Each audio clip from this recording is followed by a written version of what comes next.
Session शुरू करते हैं जी। तो इसमें क्या आप बोल रहे थे, बताओ। निमित्त उपादान में क्या समझना आप और चाहते हैं? किसी का कोई क्वेरी है तो उससे थोड़ा इजी हो जाता है फिर स्टार्ट करना। मुझे तो थोड़ा एग्जाम्पल से और समझना है। मुझे वो थोड़ा समझ भी आया, नहीं भी आया। अनुज भाई, आपने सुनी थी क्या निमित्त उपादान वाला? नहीं मैटर। नहीं भाई। अच्छा, तो बाकी तो अपने लोग प्रेजेंट ही थे। तो एकदम शॉर्ट में मैं पहले ब्रीफ कर देता हूँ। हमने जो लास्ट वीक लास्ट क्लास में हमने बात करी थी, तो निमित्त और उपादान दो चीजें होती हैं। कोई भी कार्य होने के लिए दोनों अवश्य होंगे ही होंगे। खाली निमित्त से काम नहीं चलेगा, खाली उपादान होने से काम नहीं चलेगा। तो दोनों ठीक की है। अनिवार्यता चाहिए है। ऐसा हम बिल्कुल भी कहीं ये पूरा नहीं कहेंगे कि भाई निमित्तों का कोई रोल ही नहीं है।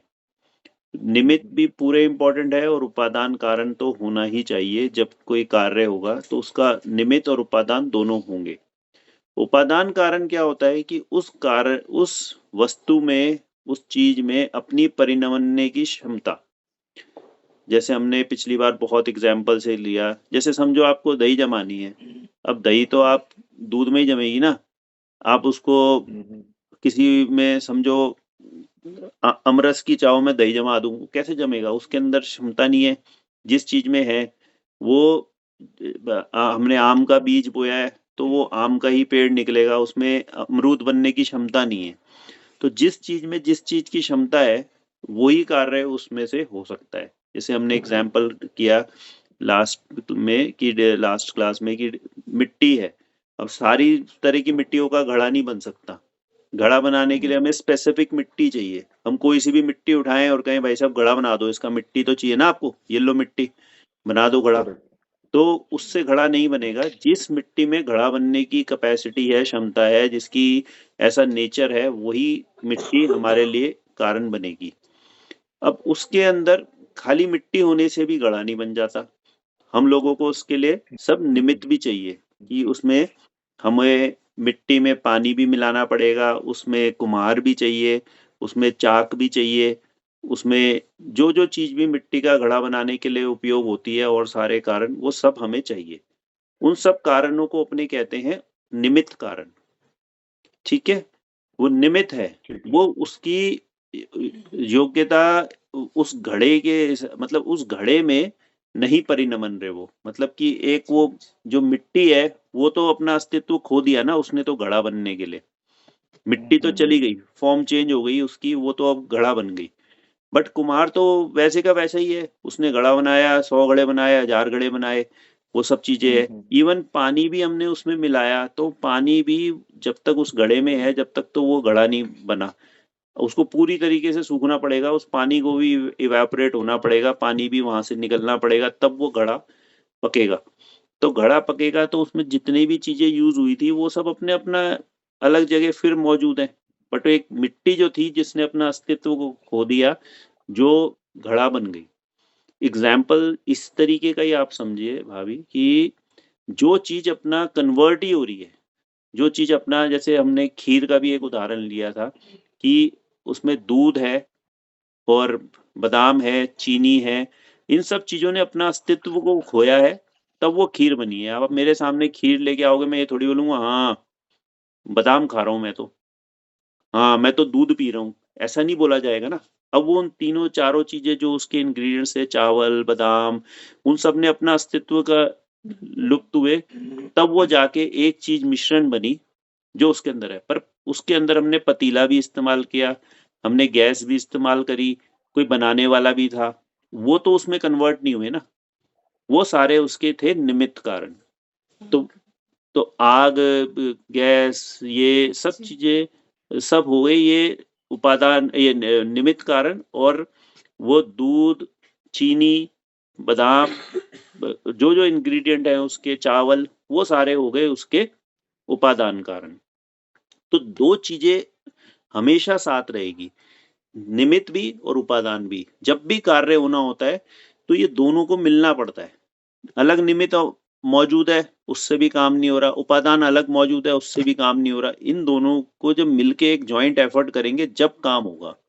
कि खाली मिट्टी के ढेर पड़े हैं तो अपने आप घड़ा नहीं बन जाएंगे कभी भी, कि कुम्हार बैठा है अपने घर में और मिट्टी पड़ी है अपने ढेर में, दोनों चीज उपलब्ध तो है जी, बन जाना चाहिए घड़ा, ऐसा नहीं होगा। उन दोनों को मिलके एक एक्सरसाइज करनी पड़ेगी, निमित्त और उपादान। जब वो दोनों मिलके कार्य करेंगे तब वो चीज बनेगी।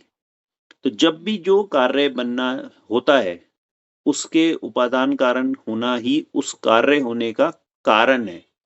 अब ये मेन इम्पोर्टेंट, एक मिनट, अब ये मेन चीज यहाँ पे से अब शुरू होएगी डिफरेंस, कि हमने निमित्त समझ लिया, उपादान समझ लिया, बट हम इसको क्यों समझ रहे हैं? क्योंकि हमें ये समझना है कि उस कार्य होने में दोनों चीज तो मौजूद थी, पर वो कार्य हुआ किसकी वजह से, उसका कारण कौन था कार्य का। तो हम लोगों को यही कंफ्यूजन रहती है कि भाई निमित्त कारण हो गया, तब ये जितने भी हम सुबह से लेके रात तक, रात से सुबह तक, मतलब जितने भी 24 घंटे हमारे जो क्लेश हैं, जो कर्म बंध है, जो सब चीजें हमारी लाइफ में हो रही है, वो सिर्फ इस वजह से हो रही है कि हम उसके कारण, जो भी कार्य हुआ है उसका कारण उपादान को ना मान के निमित्त को मानते रहते हैं। जिस दिन हम उपादान कारण को कारण मानना सीख जाएंगे तो हमारे नए कर्म बंद हो जाएंगे। हमें सही फैक्ट पता चल जाएगा कि भाई आज जैसे अगर खीर का ही हम वापस एग्जांपल कंटिन्यू करते हैं कि खीर अगर टेस्टी नहीं बनी तो हम लोग खीर बनाने वाले को दोषी मान लेते हैं कि तुमने खीर अच्छी नहीं बनाई आज, जबकि उस दूध की, उस चावल की, उस चीनी की, उस बादाम की, उन सब की अपनी योग्यता थी।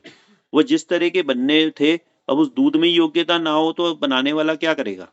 कई बार सेम बनाने वाला सेम तरह के इंग्रेडिएंट लेता है, पर वो चीजें हर बार अलग अलग बनती है। क्यों? क्योंकि उन चीजों का अपना परिणमन है, वो वस्तु का अपना परिणमन है कि हम उसको नहीं बदल सकते। हम लोग हमेशा जब तक इसको, अगर खीर बनी और हमें अच्छी नहीं लगी तो अगर हम ऐसा कहें ना कि यार ये आज दूध बादाम वगैरह लगता है ठीक नहीं थे, चीज ठीक नहीं बनी, तो ये सही होगा। बट हम ऐसा नॉर्मली कहते नहीं है, हमारी दृष्टि हमेशा निमित्त कारणों पे जाती है। घड़ा सही नहीं बना हो तो हम कहेंगे कुमार ने यार घड़ा बेकार बनाया है। खीर सही नहीं बनी तो हम बोलेंगे पत्नी ने खीर सही नहीं बनाई। कुछ भी है, आज हमने अपना मेहनत करी, बिजनेस में पैसा नहीं आया, तो हम कभी कस्टमर को दोषी देखेंगे, कभी अपने स्टाफ को दोषी देखेंगे, कभी अपने माल को दोषी देखेंगे, कभी किसी ना किसी चीजों को हम दोषी मानते रहेंगे। तो ये लाइफ में आप जितना भी जब सारा चीजों को देखोगे तो आप देखोगे जितने भी हमारी लाइफ के कलेश है ना, वो सब निमित्ताधीन बुद्धि की वजह से है। हम जब निमित्त को उस कार्य का कारण मानते रहते हैं तो हम उसमें कलेश करते रहते हैं, और जैसे ही हमें उसका राइट, उसका रीजन पता चल जाए, उसका कारण कौन था, तो हमारे जीवन के कलेश खत्म हो जाते हैं। बोलो अमित भाई। मैं ये पूछ रहा था, यहाँ पे जो मिट्टी घड़े वाला है उसमें मिट्टी उपादान है या निमित्त है? मिट्टी ही तो उपादान कारण है ना भाई। मिट्टी ने अपना स्वरूप बदल लिया तो उपादान हो गया। हाँ, मतलब मिट्टी ही तो मेन चीज है ना, जिसके हिसाब से मतलब वो, मतलब उसका मेन चीज, अब सारा स्वरूप मिट्टी ही अपना बदल रही है। मिट्टी का ही एक रूप है घड़ा। उपादान कारण वही है कि जो उसका मुख्य कारण है उसी पे सब कुछ डिपेंड करता है। बाकी निमित्त तो बदलते रहते हैं, निमित्त तो बहुत तरीके के हो सकते हैं, कई बार बदल भी जाते हैं, कई बार कुछ भी हो सकता है, बट मेन जो चीज है वो मिट्टी है। ठीक है जी। तो इसी तरीके से उपादान कारण कई हो सकते हैं क्या? हाँ, कई हो सकते हैं, जैसे अपने खीर में अभी डिस्कस किए ना, कई है खीर में भाई, दूध, चावल, चीनी, सब चीजें मिलके बन रही है, तो कई सारे उपादान कारण मिलके एक खीर बन रही है। अब इसमें उपादान और निमित्त में डिफरेंस कैसे पता लगेगा कि ये निमित्त है और ये उपादान है? वही चीज अपनी, जो चीज अभी यही बताई ना, जिस चीज का अपना अस्तित्व जा रहा है, जो अपनी फॉर्म चेंज कर रहा है, जैसे कि अपने आप एक चेन बनवाई आपने सोने की, ठीक है, घड़े के अंदर पानी उपादान हुआ या निमित्त हुआ?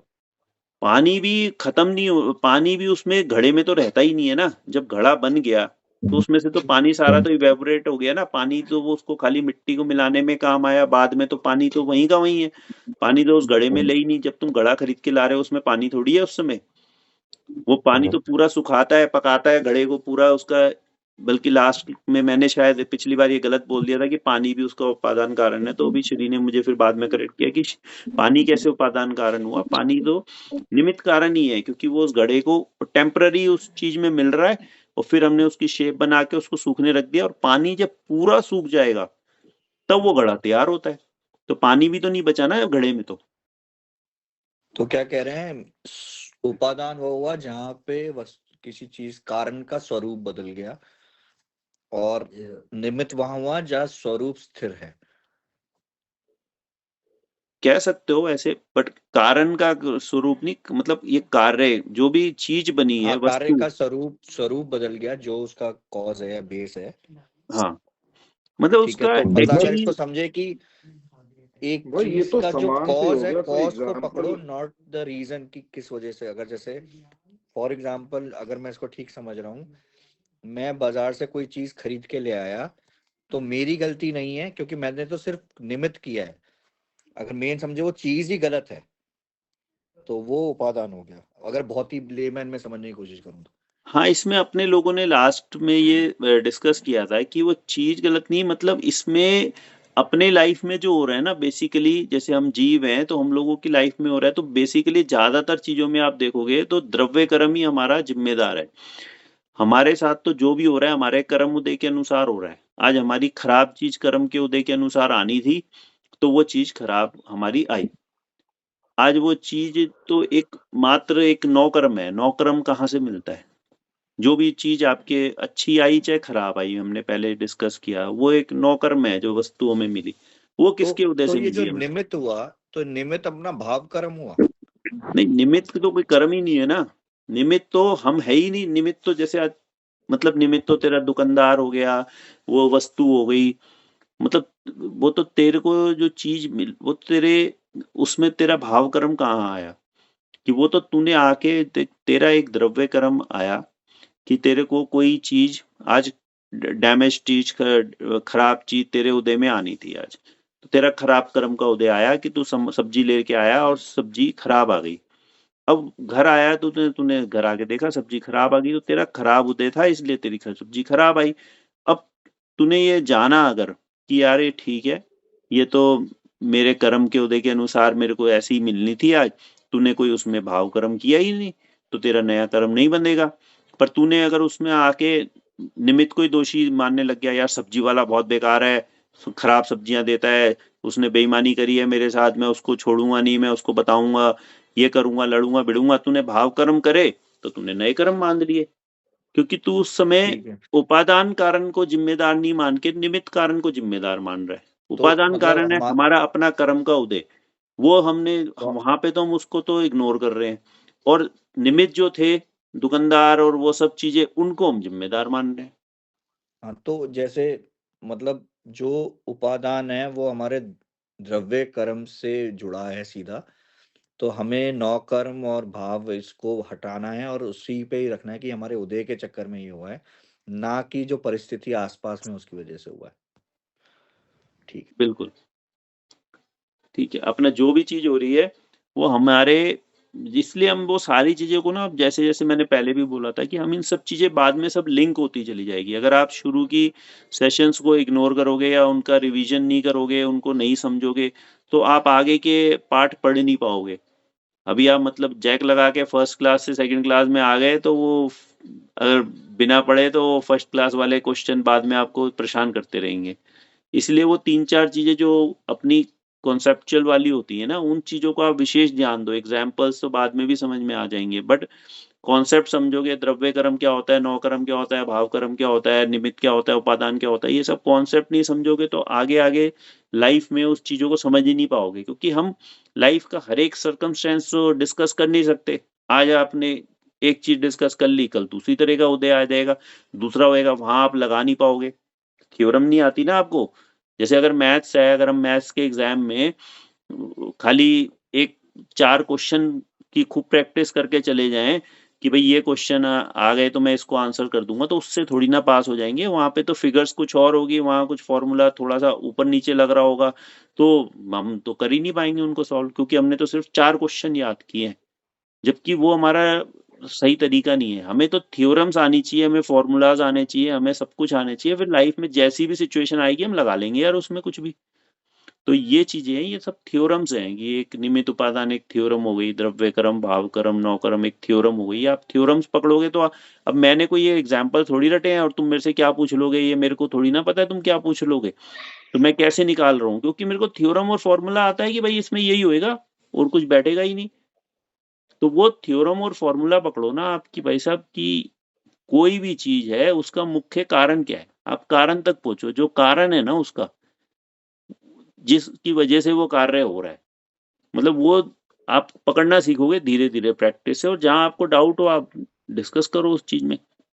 जैसे घड़े के एग्जाम्पल से बहुत अच्छे से समझ में आएगा, क्योंकि जैसे पानी में भी मेरे को ही कंफ्यूजन हो गई थी पिछली बार, तो मैंने बोला था पानी भी तो उसमें अस्तित्व उसका वो हो रहा है, फिर बाद में मैंने कहा कि नहीं कैसे हो रहा है, बस पानी तो जब हम घड़ा खरीद रहे हैं उस समय उसमें पानी थोड़ी है, पानी तो पूरा सूख चुका, पानी तो चला गया, जैसे कुम्हार अपना काम करके चला गया, चाक अपना काम करके चला गया, ऐसे ही पानी भी अपना काम करके चला गया, अब तो खाली मिट्टी ही मिट्टी बची है उसके अंदर, तो उसका उपादान कारण सिर्फ एक ही चीज बची। तो इसी तरीके से ये सब एग्जाम्पल्स जो दो चार अपने डिस्कस किए, तो भाई खीर का जैसे अपने बोला तो उसमें पतीला गैस बनाने वाला और ये सारे चीजें अपने निमित्त कारण है, और बाकी उसमें चावल चीनी बादाम ये सब हमारे उपादान कारण है। और अपने कर्म के उदय में जो भी चीज हो रही है कि आज आपको प्रॉफिट मिल रहा है, अब आप बताओ आपका प्रॉफिट आ रहा है, आज आपने बिजनेस करा, मैंने पिछली बार जो एग्जांपल लिया था कि मैंने आलोक भाई को बोला भाई मेरे को 10 लाख रुपए कमाने हैं, और इसने मुझे कोई स्कीम बताई, मैंने उसमें लगा दी और 10 लाख रुपए कमा लिए, तो इसका कारण कौन है? आलोक है कि मेरे कर्म का उदय है कि क्या है? भाई आलोक भाई तो निमित्त बन गया ना, ये स्कीम निमित्त हो गई। तो बस वही तो बोल रहा आवाज हूँ आ ना, रही ये है? आप समझ रहे हो ना पॉइंट को, तो अब आपको पकड़ में आ गई ना कि निमित्त है हाँ आलोक, तो आलोक कारण नहीं हो सकता, हाँ तो हाँ। आलोक तो कारण है, भाई तो अगर नफा कारण तो नुकसान तो अपने खुद के ही कर्म है, तो रास्ता कोई भी दिखा सकता है, निमित्त होगा रास्ता दिखाने वाला, तो अगर ये वही आलोक को होगी ना। मैं उपादान कारण मानूं तो आलोक तो अभी भी मौजूद है, ये मेरे को और 10 लाख क्यों नहीं कमा के दे रहा अभी, और फिर 20 लाख क्यों नहीं कमा के दे रहा, 50 लाख क्यों नहीं कमा के दे रहा? अगर निमित्त से ही काम होता तो निमित्त तो अभी भी उपलब्ध है, कमा के दे दे भाई मेरे को रोज 10-10 लाख रुपए 50-50 लाख रुपए, अरे मेरा उदय होगा उतना ही तो वो कमा पाएगा, उतनी तो वो स्कीमें बताएगा, उतना ही तो वो चीजें करेगा। वही निमित्त कई बार आपको फायदा करने के भी काम आ जा रहा है, और वही निमित्त अगले दिन आपका नुकसान में भी निमित्त बन सकता है। अपने घरों में तो रोज ही यही होता है ना, आज एक पत्नी कभी सुख का कारण बन रही है, कभी वही पत्नी दुख का कारण बन रही है, वही बच्चे कभी सुख का कारण बन रहे हैं, कभी दुख का कारण बन रहे हैं, वही कार है आप लेके जा रहे हो, कभी कभी तो आपको सुख का कारण बन रही है, कभी कभी बीच में धोखा दे दे तो वो दुख का कारण बन जाती है। चीजें तो वही है, वही आपकी कभी सुख के कारण बन रहे हैं, कभी दुख के कारण बन रहे हैं, जैसा आपका उदय होगा उसका निमित्त का रोल बदलता जाएगा, कभी वो अच्छा निमित्त बन जाएगा, कभी बुरा निमित्त बन जाएगा। अब आप निमित्त को दोष दो कि गाड़ी तो धोखा ही देती है, ऐसे थोड़ी ना है, वो गाड़ी आपको बहुत बार हेल्प भी करी है और बहुत बार परेशान भी करी होगी। तो निमित्त अच्छा बुरा नहीं होता है, निमित्त सिर्फ निमित्त है, वो जैसा कार्य होना होगा उस अनुसार उसको परिणमना पड़ेगा, उसके उसको रोल अपना प्ले करना पड़ेगा, उसके हाथ में कुछ नहीं है।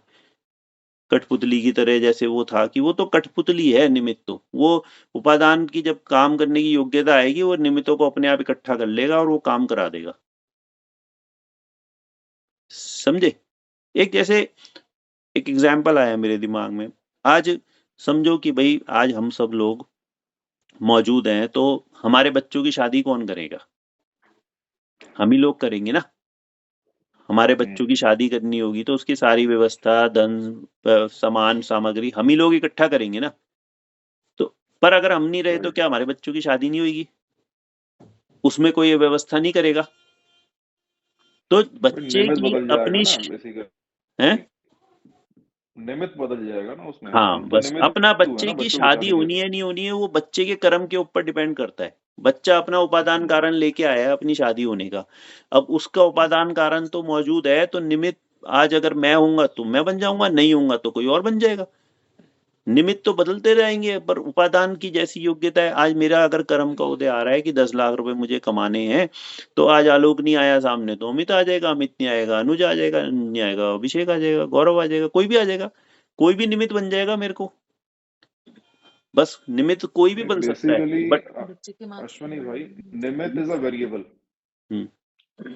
हाँ, निमित्त कैन चेंज एनी टाइम, मतलब वो कभी भी बदल सकता है। अभी तेरे को निमित्त इज अ वेरिएबल, और उपादान जो है, जो भी इंसान या सामान है, उसकी योग्यता के हिसाब से, उसके कर्म के हिसाब से, अगले पिछले कर्म जो है या करंट जो है, वो उपादान हो गया। और उसके लिए जो रीजनिंग कुछ भी है, चाहे किसी और के हाथ से हो रहा है या किसी भी कारण से हो रहा है, वो वेरिएबल कोई भी हो सकता है, वो निमित्त हो गया। हाँ, वो तो जो भी चाहे जिसमें कार्य हो रहे हैं ना, उसकी जो योग्यता है वो है उपादान। हम्म। और इसमें बच्चे वाला एग्जांपल दे सकते हैं ना, मार्क्स कमाए तो हम किसको ब्लेम करते हैं, टीचर्स को, या मार्क्स चेक हाँ, जैसे अभी श्री एक अच्छा एग्जाम्पल बता रही है कि जैसे एक समझो एक बच्चा है अपनी क्लास के अंदर, अब टीचर ने पढ़ाया, ठीक है, आज क्लास में 50 बच्चों को टीचर ने पढ़ाया। अब 50 बच्चों में से किसी के 100 आउट ऑफ 100 आ गए, किसी के 90, किसी के 40, कोई फेल हो रहा है, कोई कुछ हो रहा है। अब इसमें जो टीचर है वो कौन सा कारण है? टीचर तो निमित्त है ना।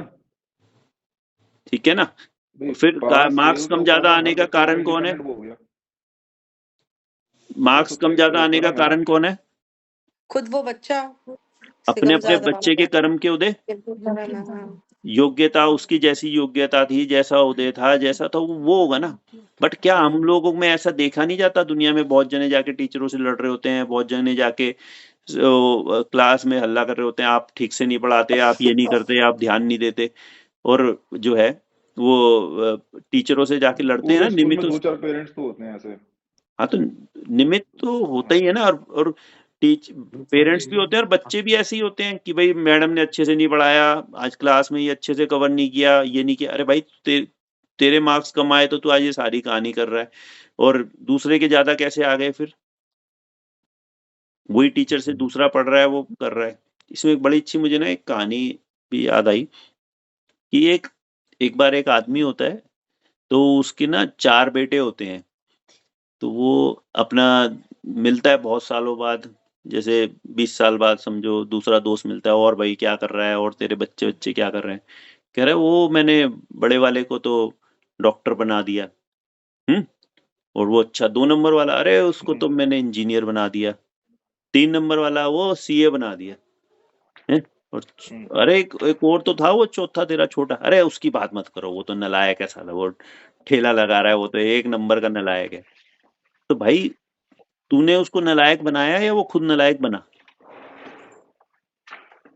ठेला भैया बनाने वाला। देखो, वैसे भी क्या होता है ना, जो निमित्त होता है अच्छे रिजल्ट के अंदर तो खुद अपने आप को कारण बताता है। तो म्यूट है। कोई भी है कि ह्यूमन नेचर है जनरल। नहीं, आप म्यूट जहाँ नहीं है। फेलियर होता है वो उसके खुद के कर्म में दोष डाल देते हैं। हाँ, ठीक है, तो वही मैं कह रहा हूँ, मतलब मेरा तो क्वेश्चन इतना है कि जो वो अ, अगर उसके बच्चे बने तो उसमें कारण उसके पिता थे या वो खुद था?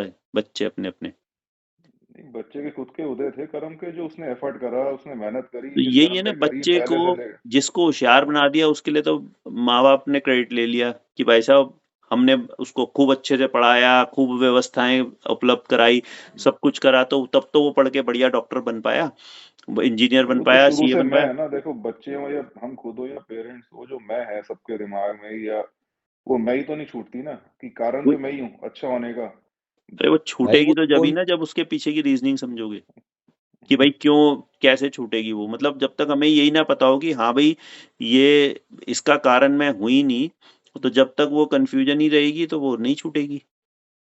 आज अपने जब यही तक तो यही नहीं बात पता कि मेरी कैपेसिटी में है भी या नहीं है किसी को, तो छूट ही नहीं सकती ना ये बात। यही तो बात समझा रहे हैं ना, पिछली बार भी यही हुई थे, आज भी यही, कि वो उपादान की योग्यता होती है, निमित्त किस बात पे चौड़ा हो रहा है कि मैं ये कर दूंगा वो कर दूंगा। निमित्त की तो कैपेसिटी ही नहीं है ना कुछ करने की। यही तो अपने डिस्कस कर रहे हैं कि निमित्त तो कुछ कर ही नहीं सकता, तुम अपने बच्चे को कुछ बना ही नहीं सकते, तुम तो उसके लिए निमित्त कारण हो, उपादान कारण हो ही नहीं। बच्चे को तो जो बनना है वही वही बनेगा। उसको ठेले पे लगाना है तो ठेला ही लगाएगा, और उसको डॉक्टर, इंजीनियर, बिजनेसमैन जो बनना है वो अपनी योग्यता से करेगा। तुम सोचते हो आज हम पैसा जोड़ लें, बच्चों का व्यापार करा देंगे, बच्चों की दुकान लगवा देंगे, बच्चों का ये कर देंगे, बच्चों को कर देंगे। अरे भाई अपने तो कुछ नहीं कर अपने समझो ना इस बात को, सारी चीजों को, कि कुछ हम कर तो नहीं खाली सकते। निमित्त है ना। हम कैसे कर सकते हैं? उसकी उपादान योग्यता होगी तो निमित्त अपने आप उपलब्ध हो जाएंगे, और नहीं होगी तो फिर हम जितना मर्जी ये एड़ी चोटी का जोड़ लगा लें, हम तो नहीं बना सकते उसको। यही तो, जितना जितना इन कॉन्सेप्ट क्लैरिटी होती चली जाएगी, नए नए कर्म बंद होते चले जाएंगे, खत्म होते चले जाएंगे, कर्म नहीं बंधेंगे। आज कर्म इसलिए तो बंध रहे हैं ना, क्योंकि हम उस चीजों को मतलब कहीं ना कहीं गलत मान्यता लेके बैठे हैं। हमें ऐसा लगता है भाई कि मैं इस कर बात से कर, अश्विनी भाई एक चीज बताओ, मैंने ऐसा करा इसलिए ऐसा हो गया, सोचने से ही कर्म बनते हैं क्या?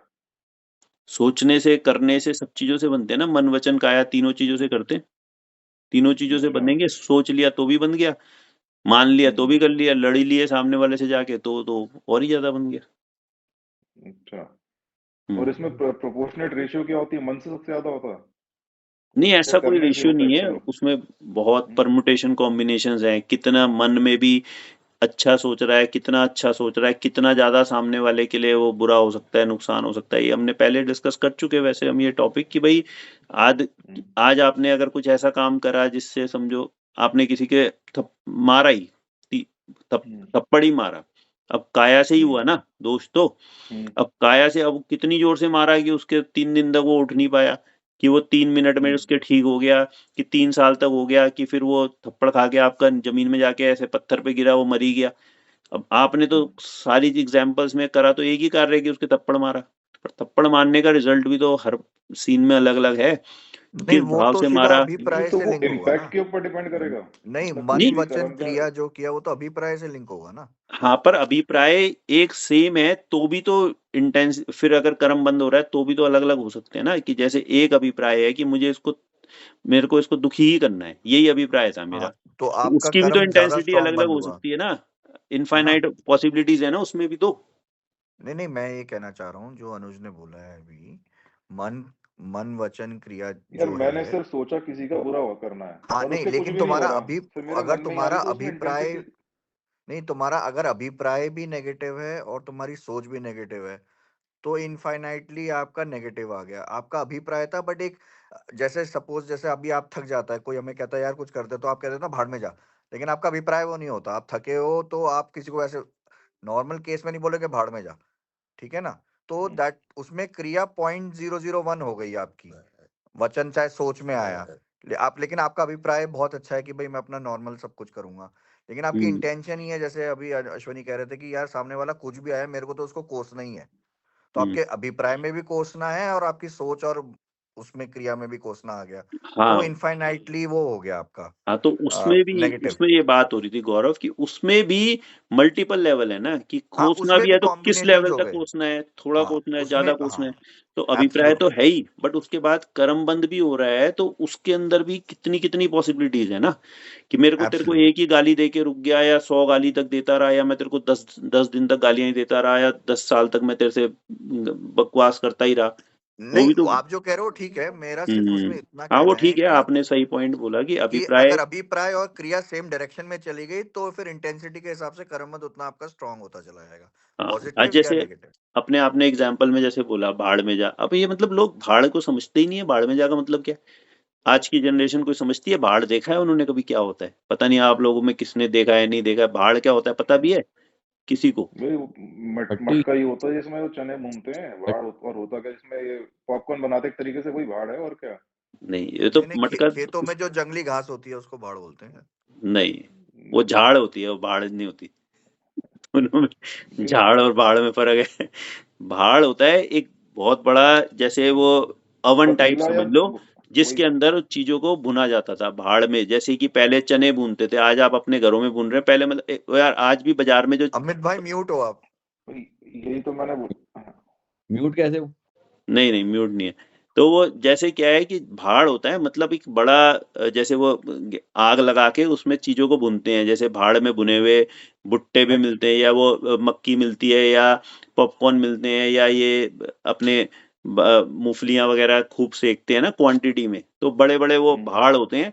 और उसमें उसको भाड़ बोलते हैं, मतलब जैसे बड़ा अवन टाइप, उसमें सीधा 2-2 बोरी 4-4 बोरी एक साथ में ही अच्छा, वो मूंगफली डाल दी। भट्टियां जो होती हैं, भट्टे हाँ, और बड़ी भट्टियां जो भट्टियां होती होती है, उसको डालते हैं यहाँ पे। आप बर्फ खाने जाओगे ना तो आपको भाड़ मिल जाएंगे बड़े सारे लगे हुए वहां पे।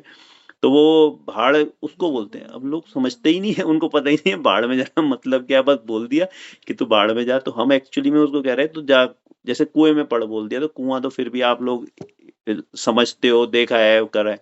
भाड़ किसी ने देखा ही नहीं है, तो उसकी कोई क्रिया है, दोष ही नहीं है, वो तो एक लोकाचार की सिर्फ एक भाषा हो गई जिसका कोई रेलेवेंस ही नहीं है, बोलने वाले को भी नहीं पता कि क्या है। भैया मेरा एक क्वेश्चन जैसे है। दिल्ली का स्लैंग है, हम्म, अरे दिल्ली वालों का स्लैंग है बात करने बोल पे में इसका कोई मतलब कुछ है नहीं। हम्म। बोलो बोलो भाभी। भाभी आप म्यूट हो। नहीं, म्यूट नहीं अरे है वो, उनकी आवाज अटक अटक के आती है, आधे पैसे दिए उन्होंने। मैं ये बोल। कि जैसे हम बच्चों को डांटते हैं, मतलब मान लो सपोज हम बच्चों को ही बोलते हैं कि भाई तुम पढ़ लो तो या तुम ये कर लो, तो उस केस में भी तो हम यही होता है ना कि भाई उनका कोई ऐसे कर्म उदय में आया है और हम उनको समझा रहे हैं, तो हम एज अ निमित्त की तरह उनको बोल रहे हैं, तो हमें एग्जैक्टली। नहीं बोलना, तो हमें नहीं बोलना चाहिए उस चीज के लिए। आपके क्यों ना हाथ अगर भैया, हम में, आपके बोलना हाथ में पड़ता नहीं है ना बोलना नहीं बोलना। आप नहीं बोलना चाहिए, मैं बोल दूंगा तो आप कल से नहीं बोलोगे क्या? उसका उदय आएगा तो बुलवाएगा ही ना आपसे। निमित्त के हाथ में कहाँ है मैं बोलूं नहीं बोलूं? सारी प्रॉब्लम तो यही है कि हम ये कहते हैं कि आप ऐसा कर लो, ऐसा मत करो, पर हमारे हाथ में ही कुछ नहीं है। उस कठपुतली के हाथ में है क्या वो आज सोचे कि मैं नहीं नाचू? तो उसके हाथ में ही नहीं है भाई, ऊपर से डोर खींचेगी तो नाचना ही पड़ेगा ना उसको। तो ये ऐसी हमारे शरीर तो एक सारे खेल जो खेल रहा है वो कठपुतली की तरह है। उसको पीछे से मैसेज आता है, तो हाथ उठता है हमारा, सामने वाले के गाल पे पड़ जाता है। हम कहें जी आज के बाद मैं हाथ नहीं उठाऊंगा, तो हमारे हाथ नहीं में तो नहीं है ना हमारे वो। अंदर कोई पावर ही नहीं है इसका मतलब। बस एक्चुअली आप हमारे उसको हमारे पास कोई पावर ही नहीं तो क्या कंट्रोल करने की उस एक्शन के हमारे एक्शंस को। गठबंधन का क्या हुआ फिर? तो मतलब भाभी का जो क्वेश्चन पूछने का वो यही है कि अगर कोई भी अनोइंग थिंग बच्चा कर रहा है या किसी की लग रही है, तो क्या हम उस समय उसको रिएक्ट करें ना करें, कर सकते नहीं कर सकते, वो वाली बात है।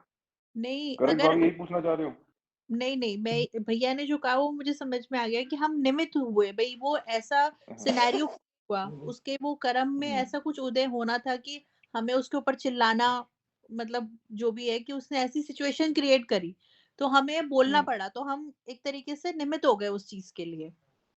बट कर्म भी तो बन रहे हैं साथ में हमारे उसमें, नहीं? वही वही कह रही हूँ, तो फिर हमारे कर्म नहीं बंधेंगे अगर हम भैया ने उसको। बोला था बच्चों को जो हम बोल रहे हैं सब मतलब उनकी अरे भलाई बता, के लिए बोल रहे हैं ना। एग्जाम्पल, कोई भी बच्चा तो एक एग्जाम्पल है, कोई भी एक XYZ कोई भी आ गया, मान लो हमारी कोई कहा सुनी हो गई या पति कोई आ गया, समझ लो पति आ गया।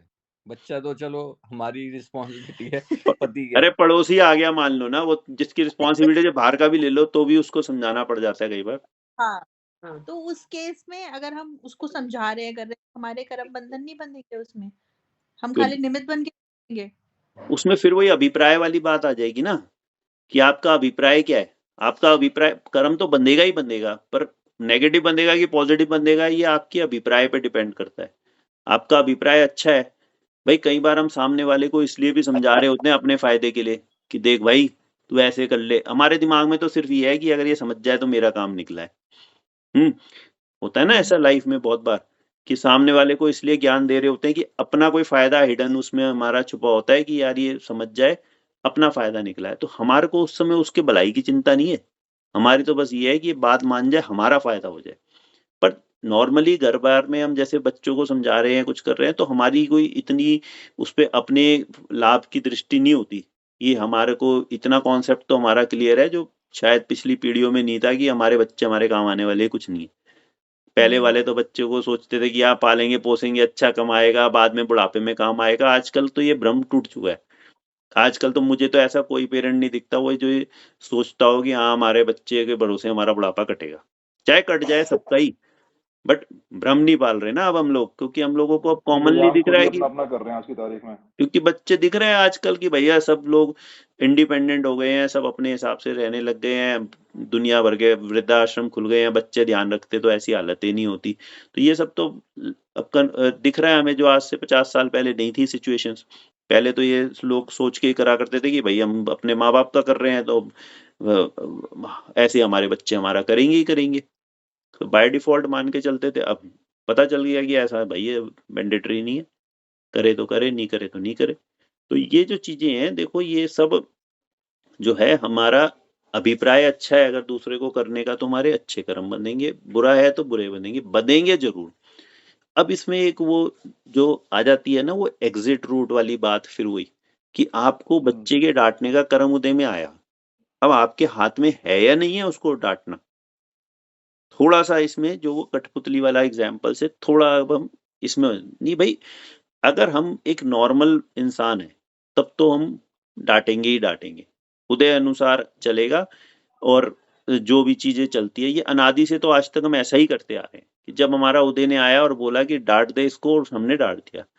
पर जब अब जैसे अब जो ये आ गया ना एग्जिट रूट वाला भाव कर्म की, अब हमें चीजें समझ में आने लग जाएगी, धर्म आ गया अब हमारी जीवन में, कॉन्सेप्ट क्लैरिटी आ गई, भव किनारा नजदीक आ गया, अब हमारा मोक्ष का समय आ रहा है, तो धीरे धीरे अब हमें ये फंडे मिलने लग जाएंगे, हमें समझ में आने लग जाएगा कि उदय तो उसका आया है, पर मैं क्यों निमित्त बनूं जबरदस्ती का, मैं निमित्त बनूंगा तो मेरा कर्म तो बंधेगा ही बंधेगा। तो इसलिए हम धीरे धीरे उस चीज को अवॉइड करना शुरू कर देंगे कि भाई ठीक है, देख इसको पढ़ना होगा पढ़ लेगा, नहीं पढ़ना होगा नहीं पढ़ेगा, मेरे को नहीं डांटना। तो ऐसा हम सोचेंगे तो, पर हो हर बार नहीं पाएगा, कभी कभी हो जाएगा, कभी कभी नहीं होगा, धीरे धीरे वो चीजें कंट्रोल में आनी शुरू हो जाएगी। बोलो अमित भाई। मैं ये कह रहा था कि जैसे जो हमारे द्रव्य कर्म होते हैं उसी के कारण, मतलब वो जो उदय में आते हैं तो ही हम किसी के निमित्त बनते हैं ना, वही हमारे को कहीं ना कहीं निमित्त बना रहा है।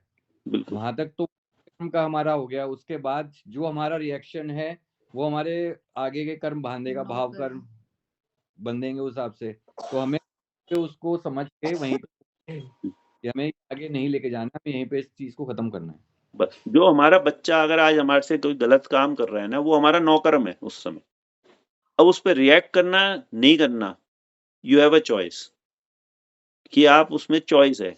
बट हम ऐसा सोचें कि हर बार हम अपनी चॉइस लगा पाएंगे, ऐसा नहीं होता। अभी हमारी उतनी प्रैक्टिस नहीं है, कह लो, हमें उस चीजों की उतनी अभी क्लैरिटी नहीं है। हम पर रोज कोशिश करेंगे तो 10 बार में एक बार तो कभी तो अप्लाई होगा, 10 के 9 तो हुए कर्म वो हमारे को। पूरे जीवन में अगर 1000 बार एक बच्चे से भिड़ने के कर्म है और हम हर बार 1000 की 1000 बार सोचेंगे, तो हो सकता है 100 बार बच गए तो अगली बार तो 900 ही लेके जा रहे हैं ना। तो कुछ ना कुछ तो ग्राफ नीचे की तरफ जाना शुरू होएगा ना भाई। राइट, समझे। अभी तो क्या है कि ये सब चीजें कॉन्सेप्ट क्लैरिटी धीरे धीरे होती चली जाएगी, ये सब चीजें प्रैक्टिस मांगती है। और हम लोग देखो लाइफ में कोई भी आप ये बताओ कि लौकिक कार्य भी करते हो तो क्या बिना प्रैक्टिस के बिना मेहनत के हो जाता है क्या? एक रोटी भी बनानी सीखी है तो आपने क्या पहली बार में आपकी गोल रोटी बन गई थी क्या? हजारों हजारों लाखों रोटियां बना ली, अब जाके आपको कॉन्फिडेंस आता है कि भाई हाँ, हम तो जब मर्जी चाहे रोटी तो बना ही सकते हैं। अब हम सांसारिक सारे कार्यों में हम बहुत प्रैक्टिस करते हैं, बहुत मेहनत करते हैं, बहुत समय देते हैं, पर जहां से जैसे ये धर्म का टाइम आता है या अपना कल्याण का टाइम आता है, ठीक है ना यार, 1 घंटा कर तो लिया था यार, अभी तो मिले थे यार 3 दिन पहले यार, अभी तो बात करी थी यार, ये क्या इतनी जल्दी जल्दी करे, मतलब वो चीजों की हमें उसमें समय निकालना हमारे को एक मतलब एक अलग से एक जॉब सा लगने लग जाता है कि यार ये अलग से मेहनत कर रहे हैं हम इसको। और लौकिक कार्यों के लिए जहाँ का जो लाभ है वो हमारे साथ जाने वाला भी नहीं है, जो हमारे हाथ में भी नहीं है, जो उदय अनुसार मिलता चला जाना है, उन सब पे हम सारा दिन अपना पूरा 24 आवर्स देने में हमें जोर नहीं पड़ता। कि मतलब आप दुकान, एक नॉर्मल एग्जांपल से समझो ना, आप दुकान पे बैठे हो और आपके कस्टमर आ जाए, 7 बजे का टाइम है आपका दुकान बढ़ाने का, और कस्टमर आ जाए, अच्छा आपका बड़ा कस्टमर है, अच्छा माल लिखवा रहा है, अच्छी कैश पेमेंट में माल ले रहा है, आपको दुख होता है क्या? आपको दर्द होता है क्या अब कि भाई साहब 7 के 7:30 बज गए, 8 बज गए यार, बेकार में बैठा है कस्टमर? आपको उस समय तो खुशी हो रही है कि दुख हो रहा है? खुशी हो रही है। बोझ लगने लगता है क्या वो कस्टमर की, यार बेकार में यार 7 बजे ऐसे ना आके हमें कर दिया? मतलब रोकड़ा दिखता है उस टाइम तो कि भाई ये नगद फायदा मिल रहा है, फटाफट तू ले जा भाई, तू मैं तो सारी रात बैठा हूँ। अभिषेक तो कहेगा मैं 3 दिन घर ही नहीं जाऊंगा भाई, तू लिए जा, बस तू लिए जा। क्यों अभिषेक भाई? दुपट्टे थोड़ी बेच रहा है भाई, हैं? अभिषेक दुपट्टे बेच रहे हो क्या आजकल? तो जो भी बेच रहा हो भाई साहब, दुकान पे से कस्टमर आ गया तो भाई साहब नगद का, वो भी इससे बढ़िया बात क्या है, सारी दुकान खाली कर दे भाई तू हमारी, तो हम तो कल दोबारा बढ़ लेंगे, तो ले जा बस। उस समय हमें बहुत अच्छा लगता है, बट एक नॉर्मल चीजों को अपने अपने अंदर मन में ही एनालाइज करो, बोलने की आवश्यकता नहीं है। अपना ये 1 घंटे का सेशन है और हमारा 1.5 घंटा होने लगे, पता चले अनुज को ऐसे सवाल पूछने लग गया, गौरव सवाल पूछने बैठ गया, कोई भी XYZ सवाल पूछने बैठ गया, यार 1 घंटे के 1.5 घंटे हो गए, जबकि पूछ तो अच्छे धर्म के ही रहा है, वो कॉन्सेप्ट क्लैरिटी कर रहा है, तो उसकी क्लैरिटी हमारे भी काम आएगी। ऐसा नहीं है कि वो उल फिजूल अपनी घरेलू बात कर रहा है, कर तो धर्म की बात ही रहा है, निमित्त उपादान को ही समझ रहा है, आउट ऑफ द टॉपिक भी नहीं है। तो हमें क्या लगने लगेगा कि अच्छा या बुरा लगने लगेगा कि 1 घंटे के यार 1.25 घंटे हो गए भाई, बोझ हो गया अब तो बहुत। वहां हमें 12-12 घंटे 10-10 घंटे हमने दुकान को दे दिए, उसके बाद भी अगर 2 घंटे एक्स्ट्रा लग रहे हैं तो हमें खुशी होती है। और यहाँ हम हफ्ते में 1-2 घंटे दे रहे हैं और उसमें भी अगर 1 घंटे के सवा हो जाता है तो हम लोगों की आकुलता होने लग जाती है कि बस भाई। तो इससे हमारी रुचि पता चलती है कि अपनी रुचि किस तरफ है। ये मैं किसी को ऐसा कोई दोष नहीं दे रहा, सारी दुनिया की हालत यही है, चाहे वो मैं भी हूँ, कोई भी है। तो ये हम लोगों का अनादि से जिस चीज के प्रति रुचि है ना, तो वो हम लोगों का बार-बार मन उसी चीजों की तरफ जाता है। हम रुचि दोस्तों भी और हाँ, अभ्यास भी है उस चीज हाँ, तो रुचि संसार और का ये हुँ? संसार का ही अभ्यास है, सुबह से लेकर रात तक संसार में ही जुटे पड़े हैं, तो संसार का ही अभ्यास है। हाँ, अनादि से तो है ही हमारा, इतने जन्मों से कर रहे थे, पर इस जन्म में भी जब हमें ज्ञान मिल गया, जब धर्म मिल गया, उसके बाद भी तो हमारा अभ्यास देखो ना, कितने घंटे उसमें जा रहा है और कितने घंटे इसमें आ रहा है। कंपैरिजन शीट तो बनाओ ना कि हफ्ते में आप कितने घंटे उस चीज को दे रहे हो, खाने पीने सोने, एक एक क्रिया भी पकड़ लो, और उतना भी हम टाइम धर्म को देने में समझने में दे रहे हैं क्या? तो उस हिसाब से हमारी वो स्पीड होगी फिर। और स्पीड तो देखी जाए, डेप्थ बहुत जरूरी है, क्योंकि चाहे धीरे पहुंचे चाहे तेज पहुंचे, पर अगर डीप पहुंचे तो वो, अगर जैसे मैंने पहले भी बोला आप लोग को, अगले जन्म में जब ही जाएगा जब वो डीप होगा। इस डीप से ना एक कहानी याद आई, मैंने पहले सुनाई भी हुई है आप लोगों को वैसे, गड्ढे खोदने वाली। तो एक बार एक आदमी अपने दोस्त से मिलने जाता है, और बहुत सालों बाद वो भी, गांव के 2 दोस्त होते हैं, दोनों अलग अलग शहरों में काम करने जाते हैं। तो एक दिन वो मिलने आता है, दूसरे के यहाँ घर आता है, तो देखता है यार अच्छा, ये तो अच्छा बड़ा आदमी हो गया, चल इससे मिले, मेरा पुराना दोस्त है बचपन का।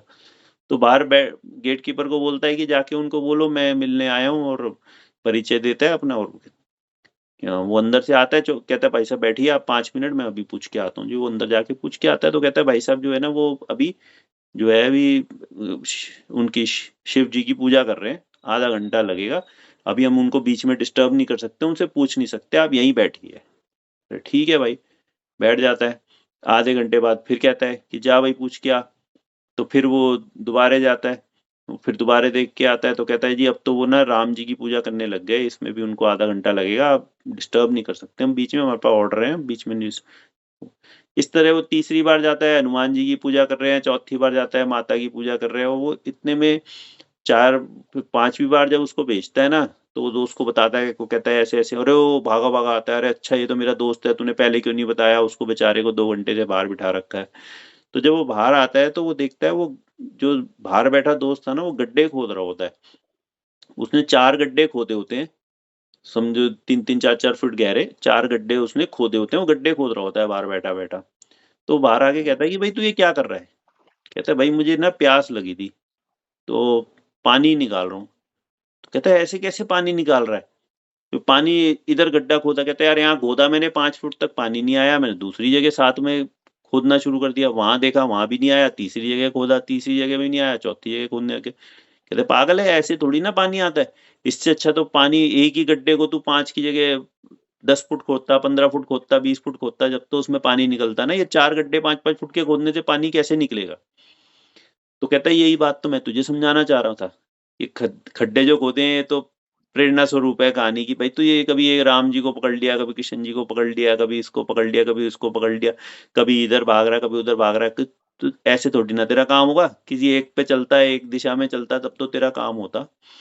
तो इस कहानी से मतलब हमें कई तरह के संदेश मिलते हैं, जो अपनी इससे भी अगर हम लिंक करें, तो किसी भी एक दिशा में अगर हम डेप्थ बनाएंगे तभी वो कार्य होगा। हम थोड़ा-सा लौकिक कर लेंगे, थोड़ा-सा धर्म कर लें, थोड़ा-सा घूम फिर लें, थोड़ा परिवार को मैनेज कर लें, ये कर लें, चारों दिशाओं में अपना थोड़ा-थोड़ा उपयोग लगाए जाएँगे, दिमाग लगाए जाएँगे, हम चारों में से किसी का नहीं हो पाएँगे।